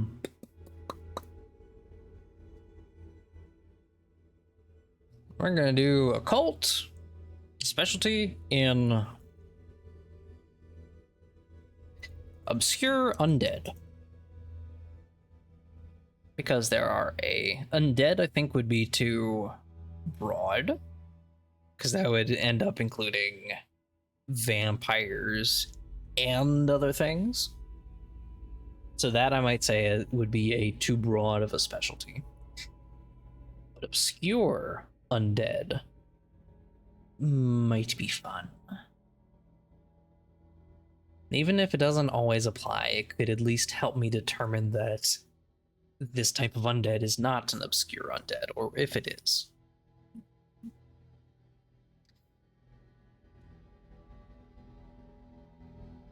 We already did health and willpower. Let's see, did I miss anything? We did our character concept, our ambition and desire. We got a touchstone. We got our attributes and skills done and out of the way. We just assigned our specialties. We already did health and willpower. Next is our advantages and flaws, which is another very fun step, and can be one that takes a little longer, because especially now, compared to when I first got into 5th edition, there's so much more. Oh my god. They keep adding more. Which is great. Options are great, but there's so many options. Luckily, Foundry makes that a lot easier, which I'm going to take another break, and I will show you in just a moment. Right. We're back. You guys ready for part 3, the fun part? Advantages and flaws. This, much like the rest of it, is going to be story-based, story-focused. We're going to take a look at Morty the Mortal Mortician and see what his advantages and flaws may be. And like I said, there's a lot of them. We'll go through some of them in more detail than others.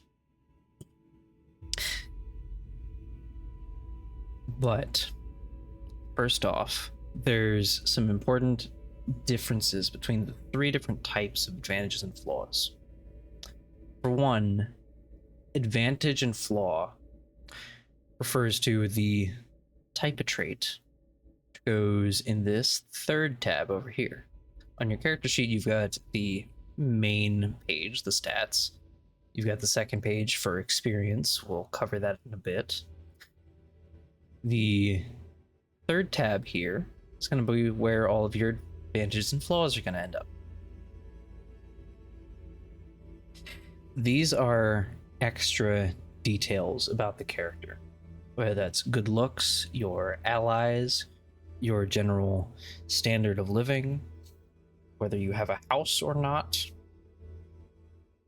that kind of thing. Whether it's an advantage or flaw specifies whether it's beneficial or negative. And World of Darkness makes you take a little bit of both. Luckily, they do let you take more of the advantages than they make you take of flaws. But everybody has flaws. That's what makes people people. And that's what makes characters the most interesting. Now, whether they are positive or negative, there's three different types. Two, kind of. A third, in a way. Merits are things that make you stand out as different. If God were to say, I'm going to take away literally everything you have, you might still have your merits, because those are things like having a photographic memory, being good looking, which could change, but not really, not often. What else? Being immune to certain things, having a special affinity for certain things. Those are unlikely to be lost in any way, no matter what you do. They're also more difficult to explain getting in story, but you still can. You can still buy them as dots later on. Backgrounds represent things that you've gained over the span of your life, whether that's housing, property, money, or lack thereof, allies, contacts, butlers, and there's a lot of different ones to pick from. The third kind of type is called lore sheets. These are kind of advantages and flaws mixed together, in that some of these lore sheet traits have an upside and a downside. They are bought in the similar way as advantages, which, if you look over here, advantages are bought similar to specialties. They're just 3 XP per dot. So if I were to get a 1.1, it would just be 3 XP. If I were to get a 9.1, it would be, a 3.1, it would be 9 XP. And they go 1 to 5, much like pretty much everything in 5th edition. Lore sheets specifically are often splat specific. So you have hunter lore sheets, vampire lore sheets, and werewolf lore sheets. Those are certain things that tie you into the World of Darkness story at large. So, say you wanted to play a werewolf character that is very familiar and maybe knows King Albrecht. There's a King Albrecht lore sheet that you can take for that. People can't just do that for free. I mean, you can kind of if the storyteller clears it, but if you take that lore sheet, traits from that lore sheet, then that can be represented in some very special ways. There's vampire lore sheets, and vampires specifically can take one normal traits from one normal lore sheet and one bloodline lore sheet. Everyone else, you are restricted to one traits from one lore sheet per character. For some very specific reasons. One, so that you can't be Mary Sue and have been involved in all of the Great Wars. Or know literally every lore character. And two, because oftentimes those traits take a little more effort for the storyteller to involve in your story. And research on their part. So if a storyteller were to allow you to take traits from multiple lore sheets, it's going to be more difficult to involve all of those.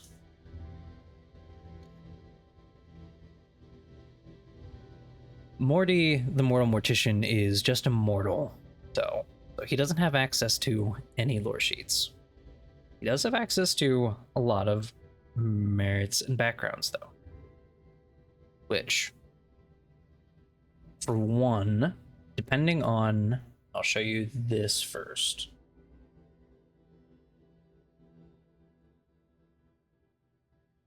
Depending on what you are playing,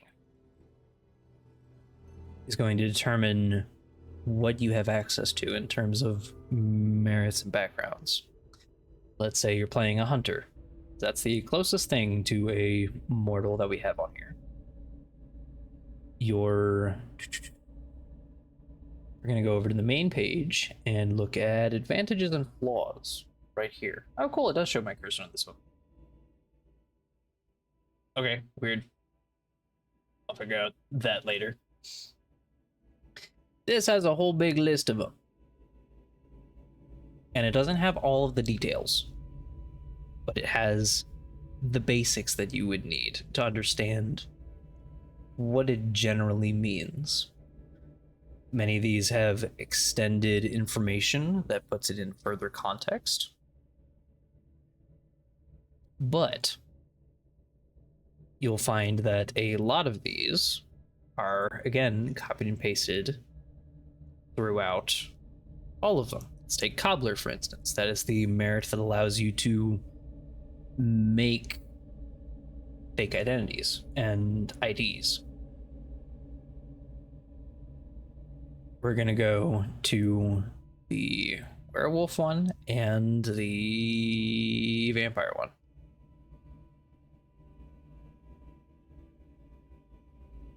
You'll find that that's also in the same exact spot in both of them. Because, especially backgrounds, anybody could have had that kind of upbringing, that kind of skill set. It's not determined by what kind of monster you are.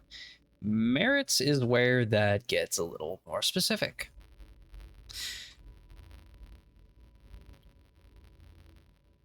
Merits, let's take El Chef, for instance, specifically is only available to hunters. There's especially some that only refer to hunter mechanics. Like, let's see. Especially the flaws.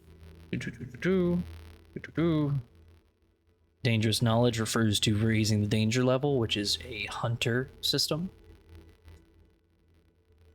And werewolf has a lot for their different forms, like Clement Lupus,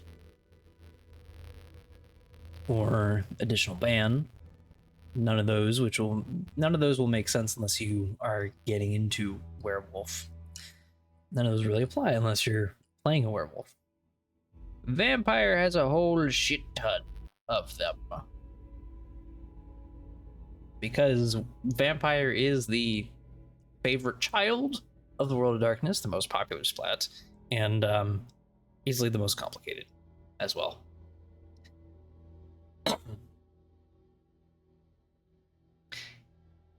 But where our World of Darkness and this Foundry is concerned, I do a lot of multi-splat games, and considering a lot of that stuff is copied and pasted, I just divvy it up in a slightly different way. Over here on the right-hand side, on the sidebar, you'll see the chat. Combat encounters maybe, scenes maybe, actors is where all your character sheets are going to be. You'll see folders for ones that you have access to. The very next tab is items, which you might have seen a little bit earlier, and again, might look different on your side of things. This is where all of the advantages and flaws are going to be found, as well as powers when we get there.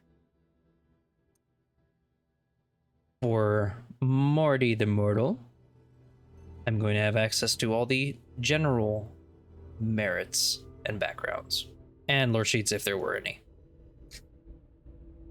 If he were a vampire, he would have access to all these general ones that are available to everyone, and all of the vampire ones that are available to vampires specifically.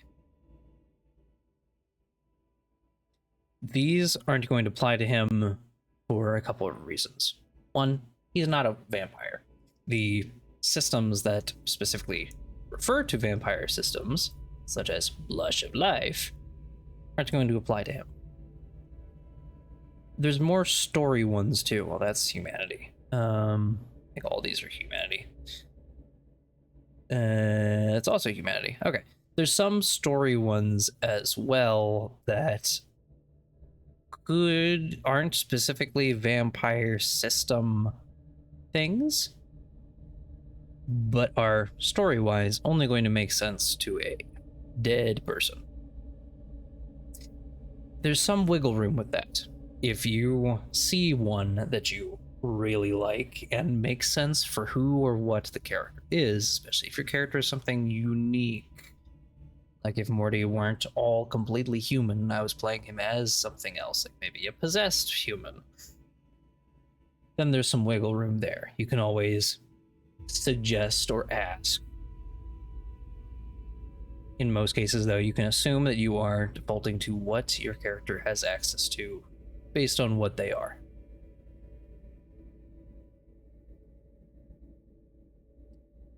Now, in character creation, you, by default, take 7 dots worth of advantages and 2 dots worth of flaws. What this means is I'm just going to grab some resources as a good go-to.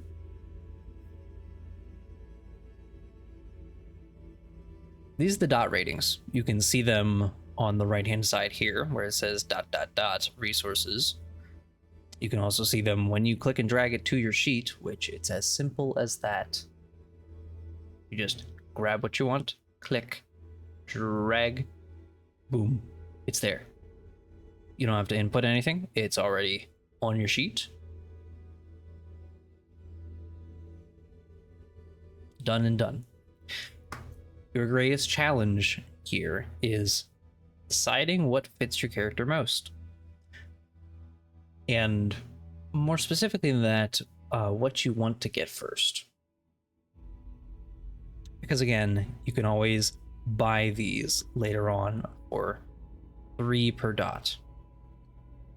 For instance, if I wanted to buy the 4 dots of resources later on, it would be 3 times 4, so 12 XP. In this case, I have to choose up to 7 and at least 2 dots worth of flaws. I am going to give him a little bit of resources. That refers to your general income and standard of living. It doesn't exactly translate to how much money you have, so much as money that you have coming in.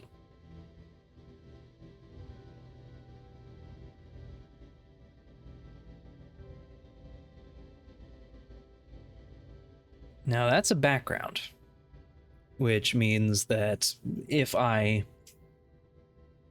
royally fuck up in the Chronicle, my business could go under, and that might get lost, at least temporarily, in one of the stories that he's in. Usually if that happens, if they are lost permanently, like your business burns down or your house burns down, that XP will be refunded. In other cases, it's just temporarily gone, like your allies don't like you anymore and are holding a grudge, but will forgive you if you make amends. Then those dots might be unavailable for a little while.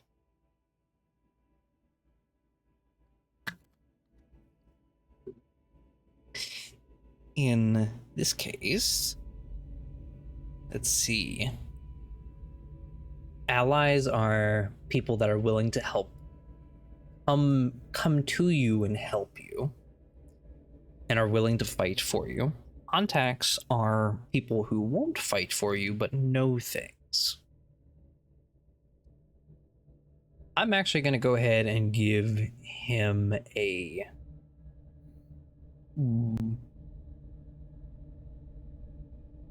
I will give him a contact. Maybe that's somebody that can get him chemicals that he needs without asking too much information. Fame is a system that raises or lowers difficulties of social roles based on how famous you are, how well known you are. Haven, by default, World of Darkness assumes that you have some place to live. You don't have to spend XP to have some place to live. If you want to have no place to live, if that is an important part of your story, you can reflect that by taking no Haven. That is the flaw of Haven, of having no Haven. By default, you just have a basic Haven, which means basic place to live. I am going to give him a slightly more secure place to live. Feel like he would be, with what he's getting into and what he does, he wants some sense of security. And he's got resources he can explain away having a decent apartment.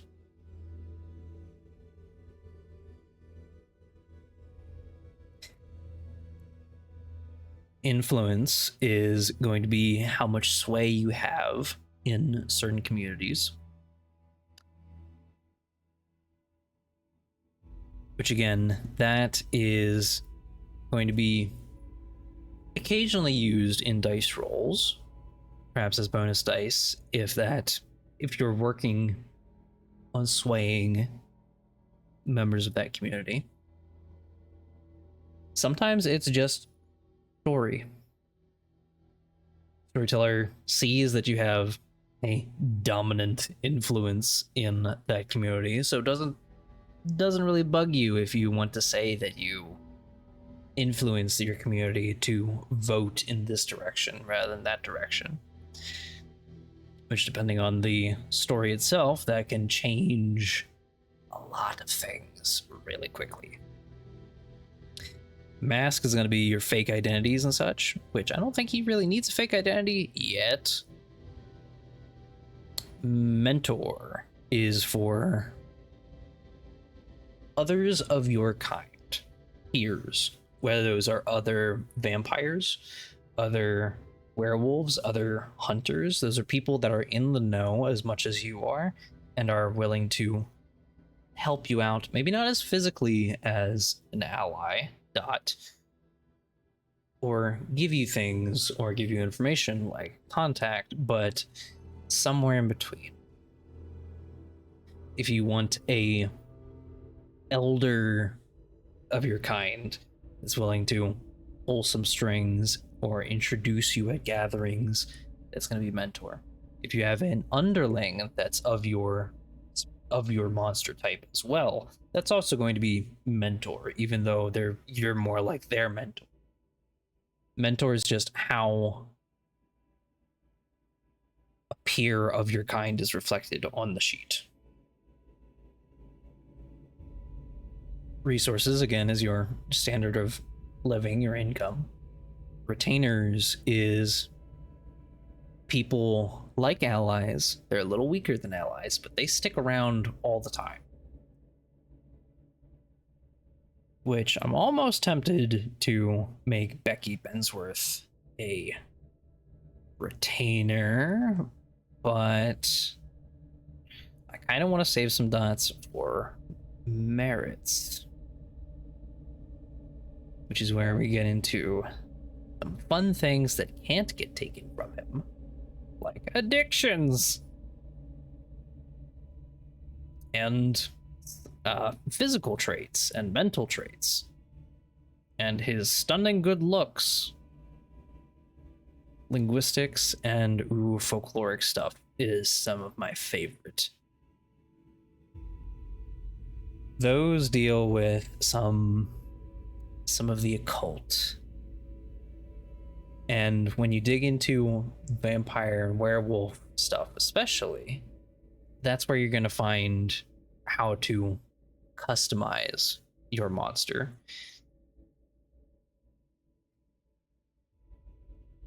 Such as the blocks and banes. Folkloric blocks are things like running water, presented holy symbols, several grains of salt or rice or whatever strewn across the floor. Things that your character can't pass or get past without some effort. They still can, but it takes some effort. Folkloric banes are things that hurt them extra bad.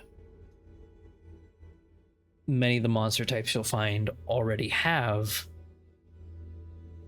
their own weaknesses, but this is for adding extras if you so wish.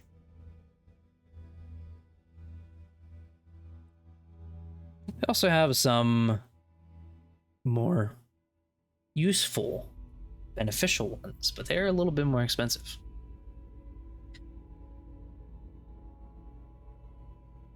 Linguistics is going to be for, did I miss any? Academia for, school smarts stuff. Or linguistics, okay, yeah. Linguistics for languages. By default, World of Darkness assumes that you can speak the language of your birth language, of whatever your character is, and the language of the setting of the chronicle. This is just for simplicity's sake. That way, you don't have to spend any of your freebie points or XP on learning Spanish for a chronicle that is taking place in Mexico, or Portuguese for Portugal, or that's how that works, right? I don't know.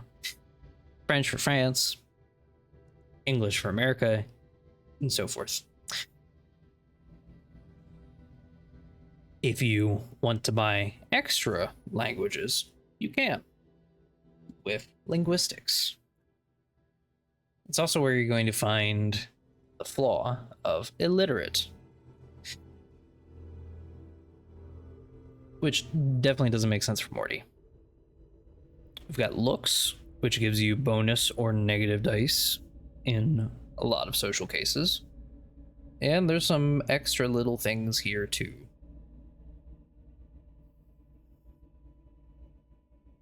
Mental.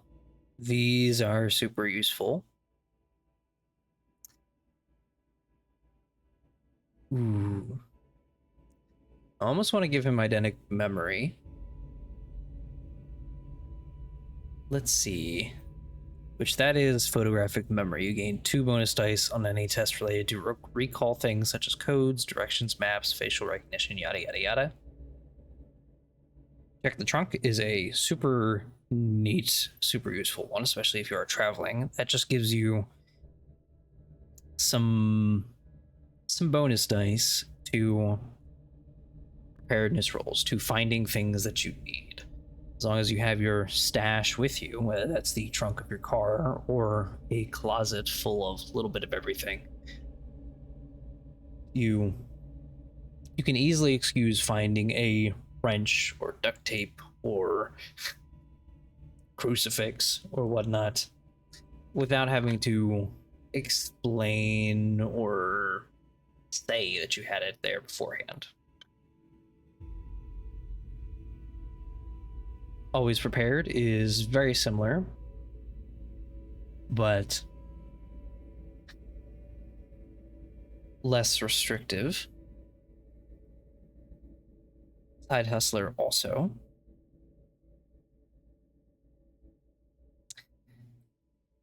Let's see. I'm going to give him Knowledge Hungry. You pick a topic, a character creation that you are knowledge hungry for. When that topic comes up, you make a willpower roll at difficulty 3 to resist chasing your obsession. Luckily, he has decent willpower, but I do think he is going to be a little obsessed when it comes to probably vampires or obscure undead. So that's one of the flaw dots out of the way. Grab him another one. What about an addiction? Mild addiction, mayhaps. Immediately gain the drug during the last scene. Maybe.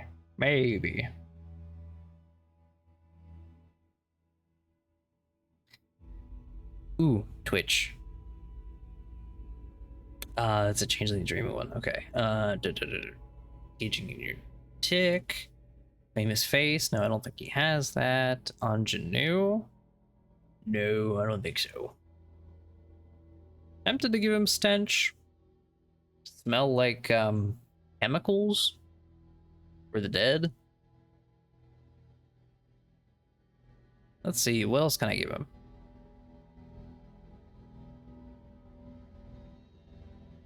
Need one more flaw dot. Since he's immortal, that's restricting me a little bit. Flexibility. Yeah, in fact, I'll give him my homebrew stiffness merit. It's kind of ironic and funny for a mortician. He's a stiff.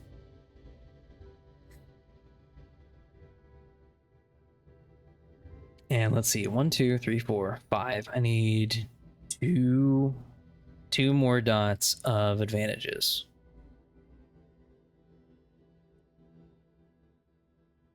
Ooh, Thesis is a good one, but I'm actually going to give him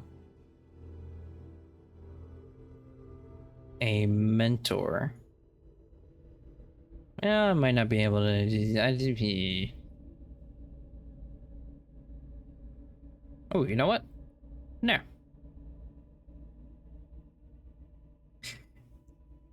I'm gonna dig in a little deeper with Haven stuff, which I plan to do a little bit another video on Haven. Haven stuff is basically your player housing, your custom creation, whether it is you want to make a labyrinth in the city sewers for your Nosferatu, or a decked out apartment, or a utter fortress for your Tzimisce. It's going to be all in the Haven stuff, which on the surface level, there's 3 different levels of Haven, not counting no Haven, which is where you have to make a test every time to find someplace safe to sleep.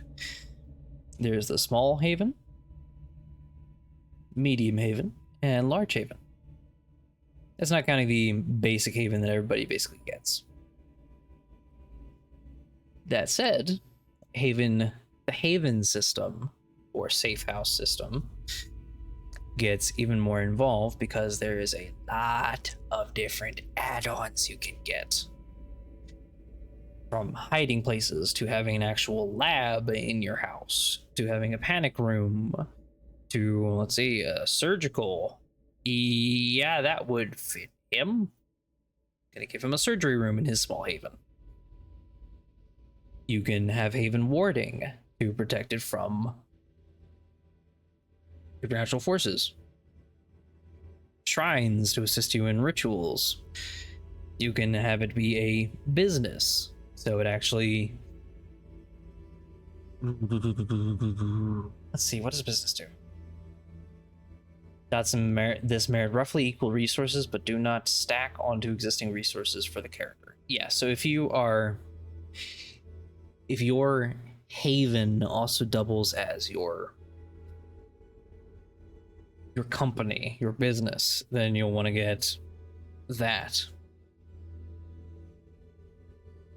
Which I no longer have enough dots for that. Is there a 1-dot version?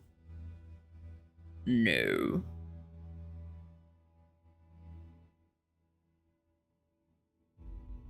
I'm gonna give him a panic room. Let's see, 1, 2, 3, 4, 5, 6, 7. And 2 dots worth of flaws. So we have Morty, the mortician. A very mental focused character who is cutting in deeper to the supernatural. He's not quite a hunter yet, but I might just use his sheet to make a hunter for one of the next videos. He has some social skills, but not a lot. He might be able to defend himself, but is pretty poor at dodging. Even more so because he's got the stiffness. He might be pretty easy to hit if you can get to him through his panic room. He has a decent income and a contact that can get him chemical shit. All because he's very focused on learning about the obscure undead that walk among us or might rise in his own mortuary.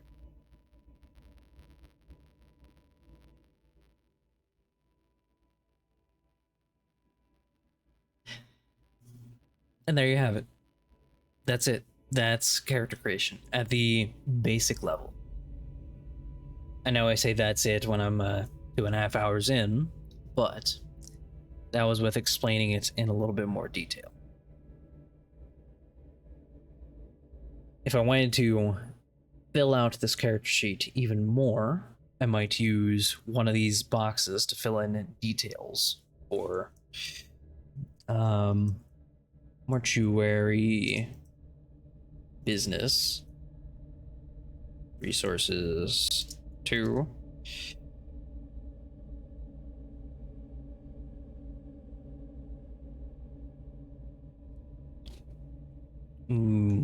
Well, maybe he works at a mortuary, but also has a maybe mortuary job. Yeah, because he's got that lab assistant. Mortuary job. Resources 2. I might buy day job for him later. You'd be able to use his job as an excuse for, no, I was here. We'll do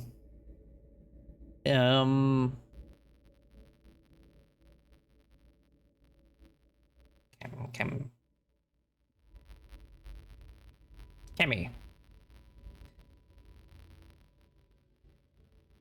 Contact 2. Chemical dealer. How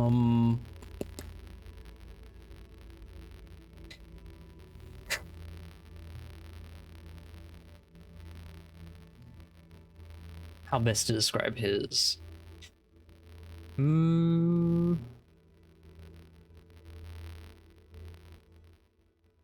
His house. Not necessarily creepy, but house on 123 something road. Haven 1. Surgery 1. Panic room 1. And then I might describe what it looks like. A house on the side of the road where he keeps a private surgery room and a panic room in case they stand back up. And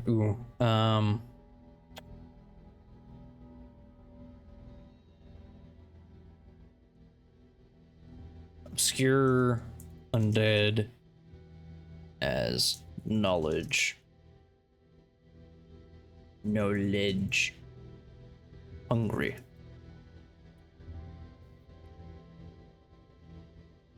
Those are things I would want to detail for the storyteller, because those are things that he's going to need to know, or they are going to need to know, to be able to accurately portray the setting for my character. He's especially going to need to know anything they can about the contact, because that's now an additional support NPC that they need to create for my character, in addition to Becky Bensworth.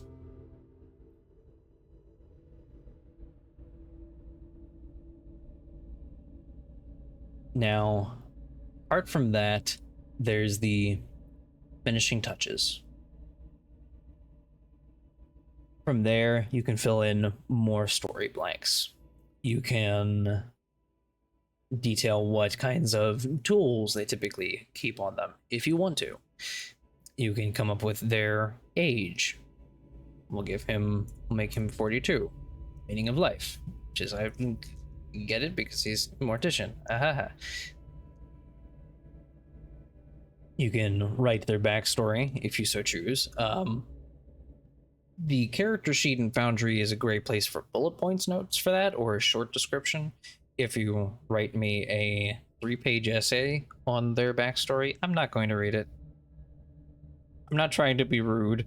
It's a lot of text for my neurodivergent brain to try and keep focused on.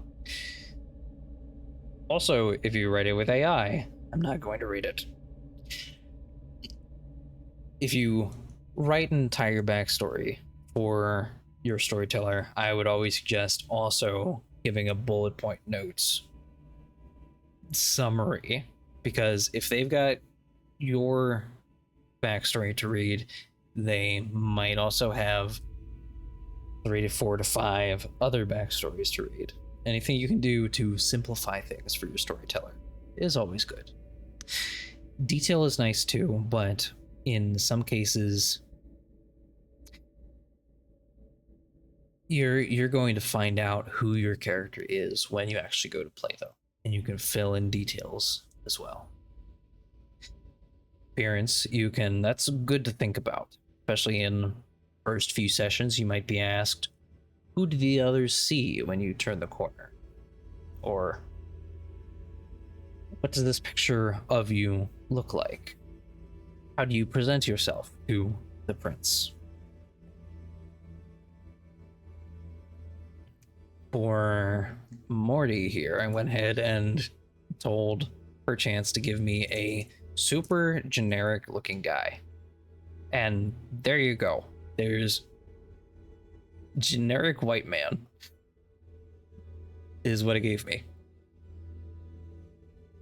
Which, I don't know, now he's starting to feel like a more rounded out character all of a sudden.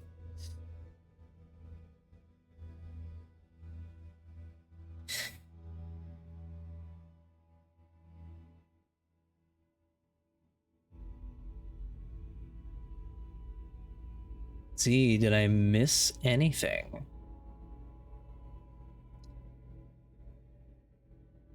Now it's at that point where on a vampire character sheet or a werewolf or a hunter, you would then move on to somebody else, or not somebody else, something else, such as the hunter edges and perks. Or let me grab a vampire species. So you know what, I'll go grab. Sure, this one's done. Let's grab this one.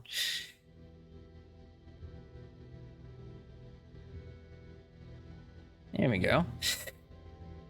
Might have the gifts and rights, or grab another one. Story. Discipline powers in terms of vampires. Depending on what you are playing, you might have some other steps as well, but that we'll cover another time.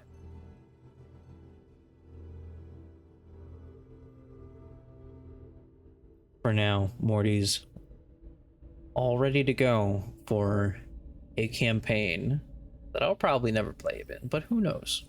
Who knows?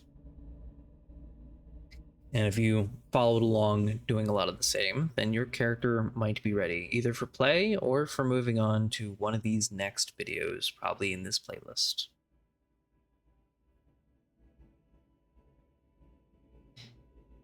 In which case, you've earned yourself a break. And I think so have I. So, I hope this put things in a little bit more perspective, made things, simplified things. If anything, I hope it didn't confuse you any more than World of Darkness 5th edition character creation already is. And if it did, look for some other formats. It's can be a learning curve. Some people catch on to it a little quicker than others. Everybody's brain works a little bit different. For some, it's visuals. For some, it's walking through things step by step, like with this video. For some, it's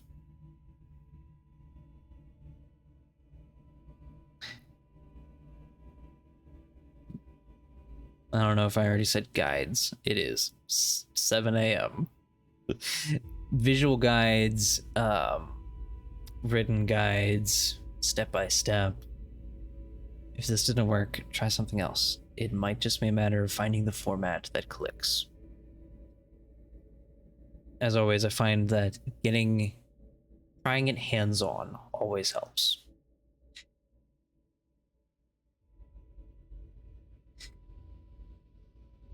Stay tuned for more videos because I plan to do more and post more, and I might even redo this in a year or so. add more details. And of course, I plan to make a summarized version. For now, though, we're going to tuck Morty away into the ready to play folder. I'm going to bid you adieu. I hope this helped. And have fun. And be careful out there in the world of darkness. Because things bite.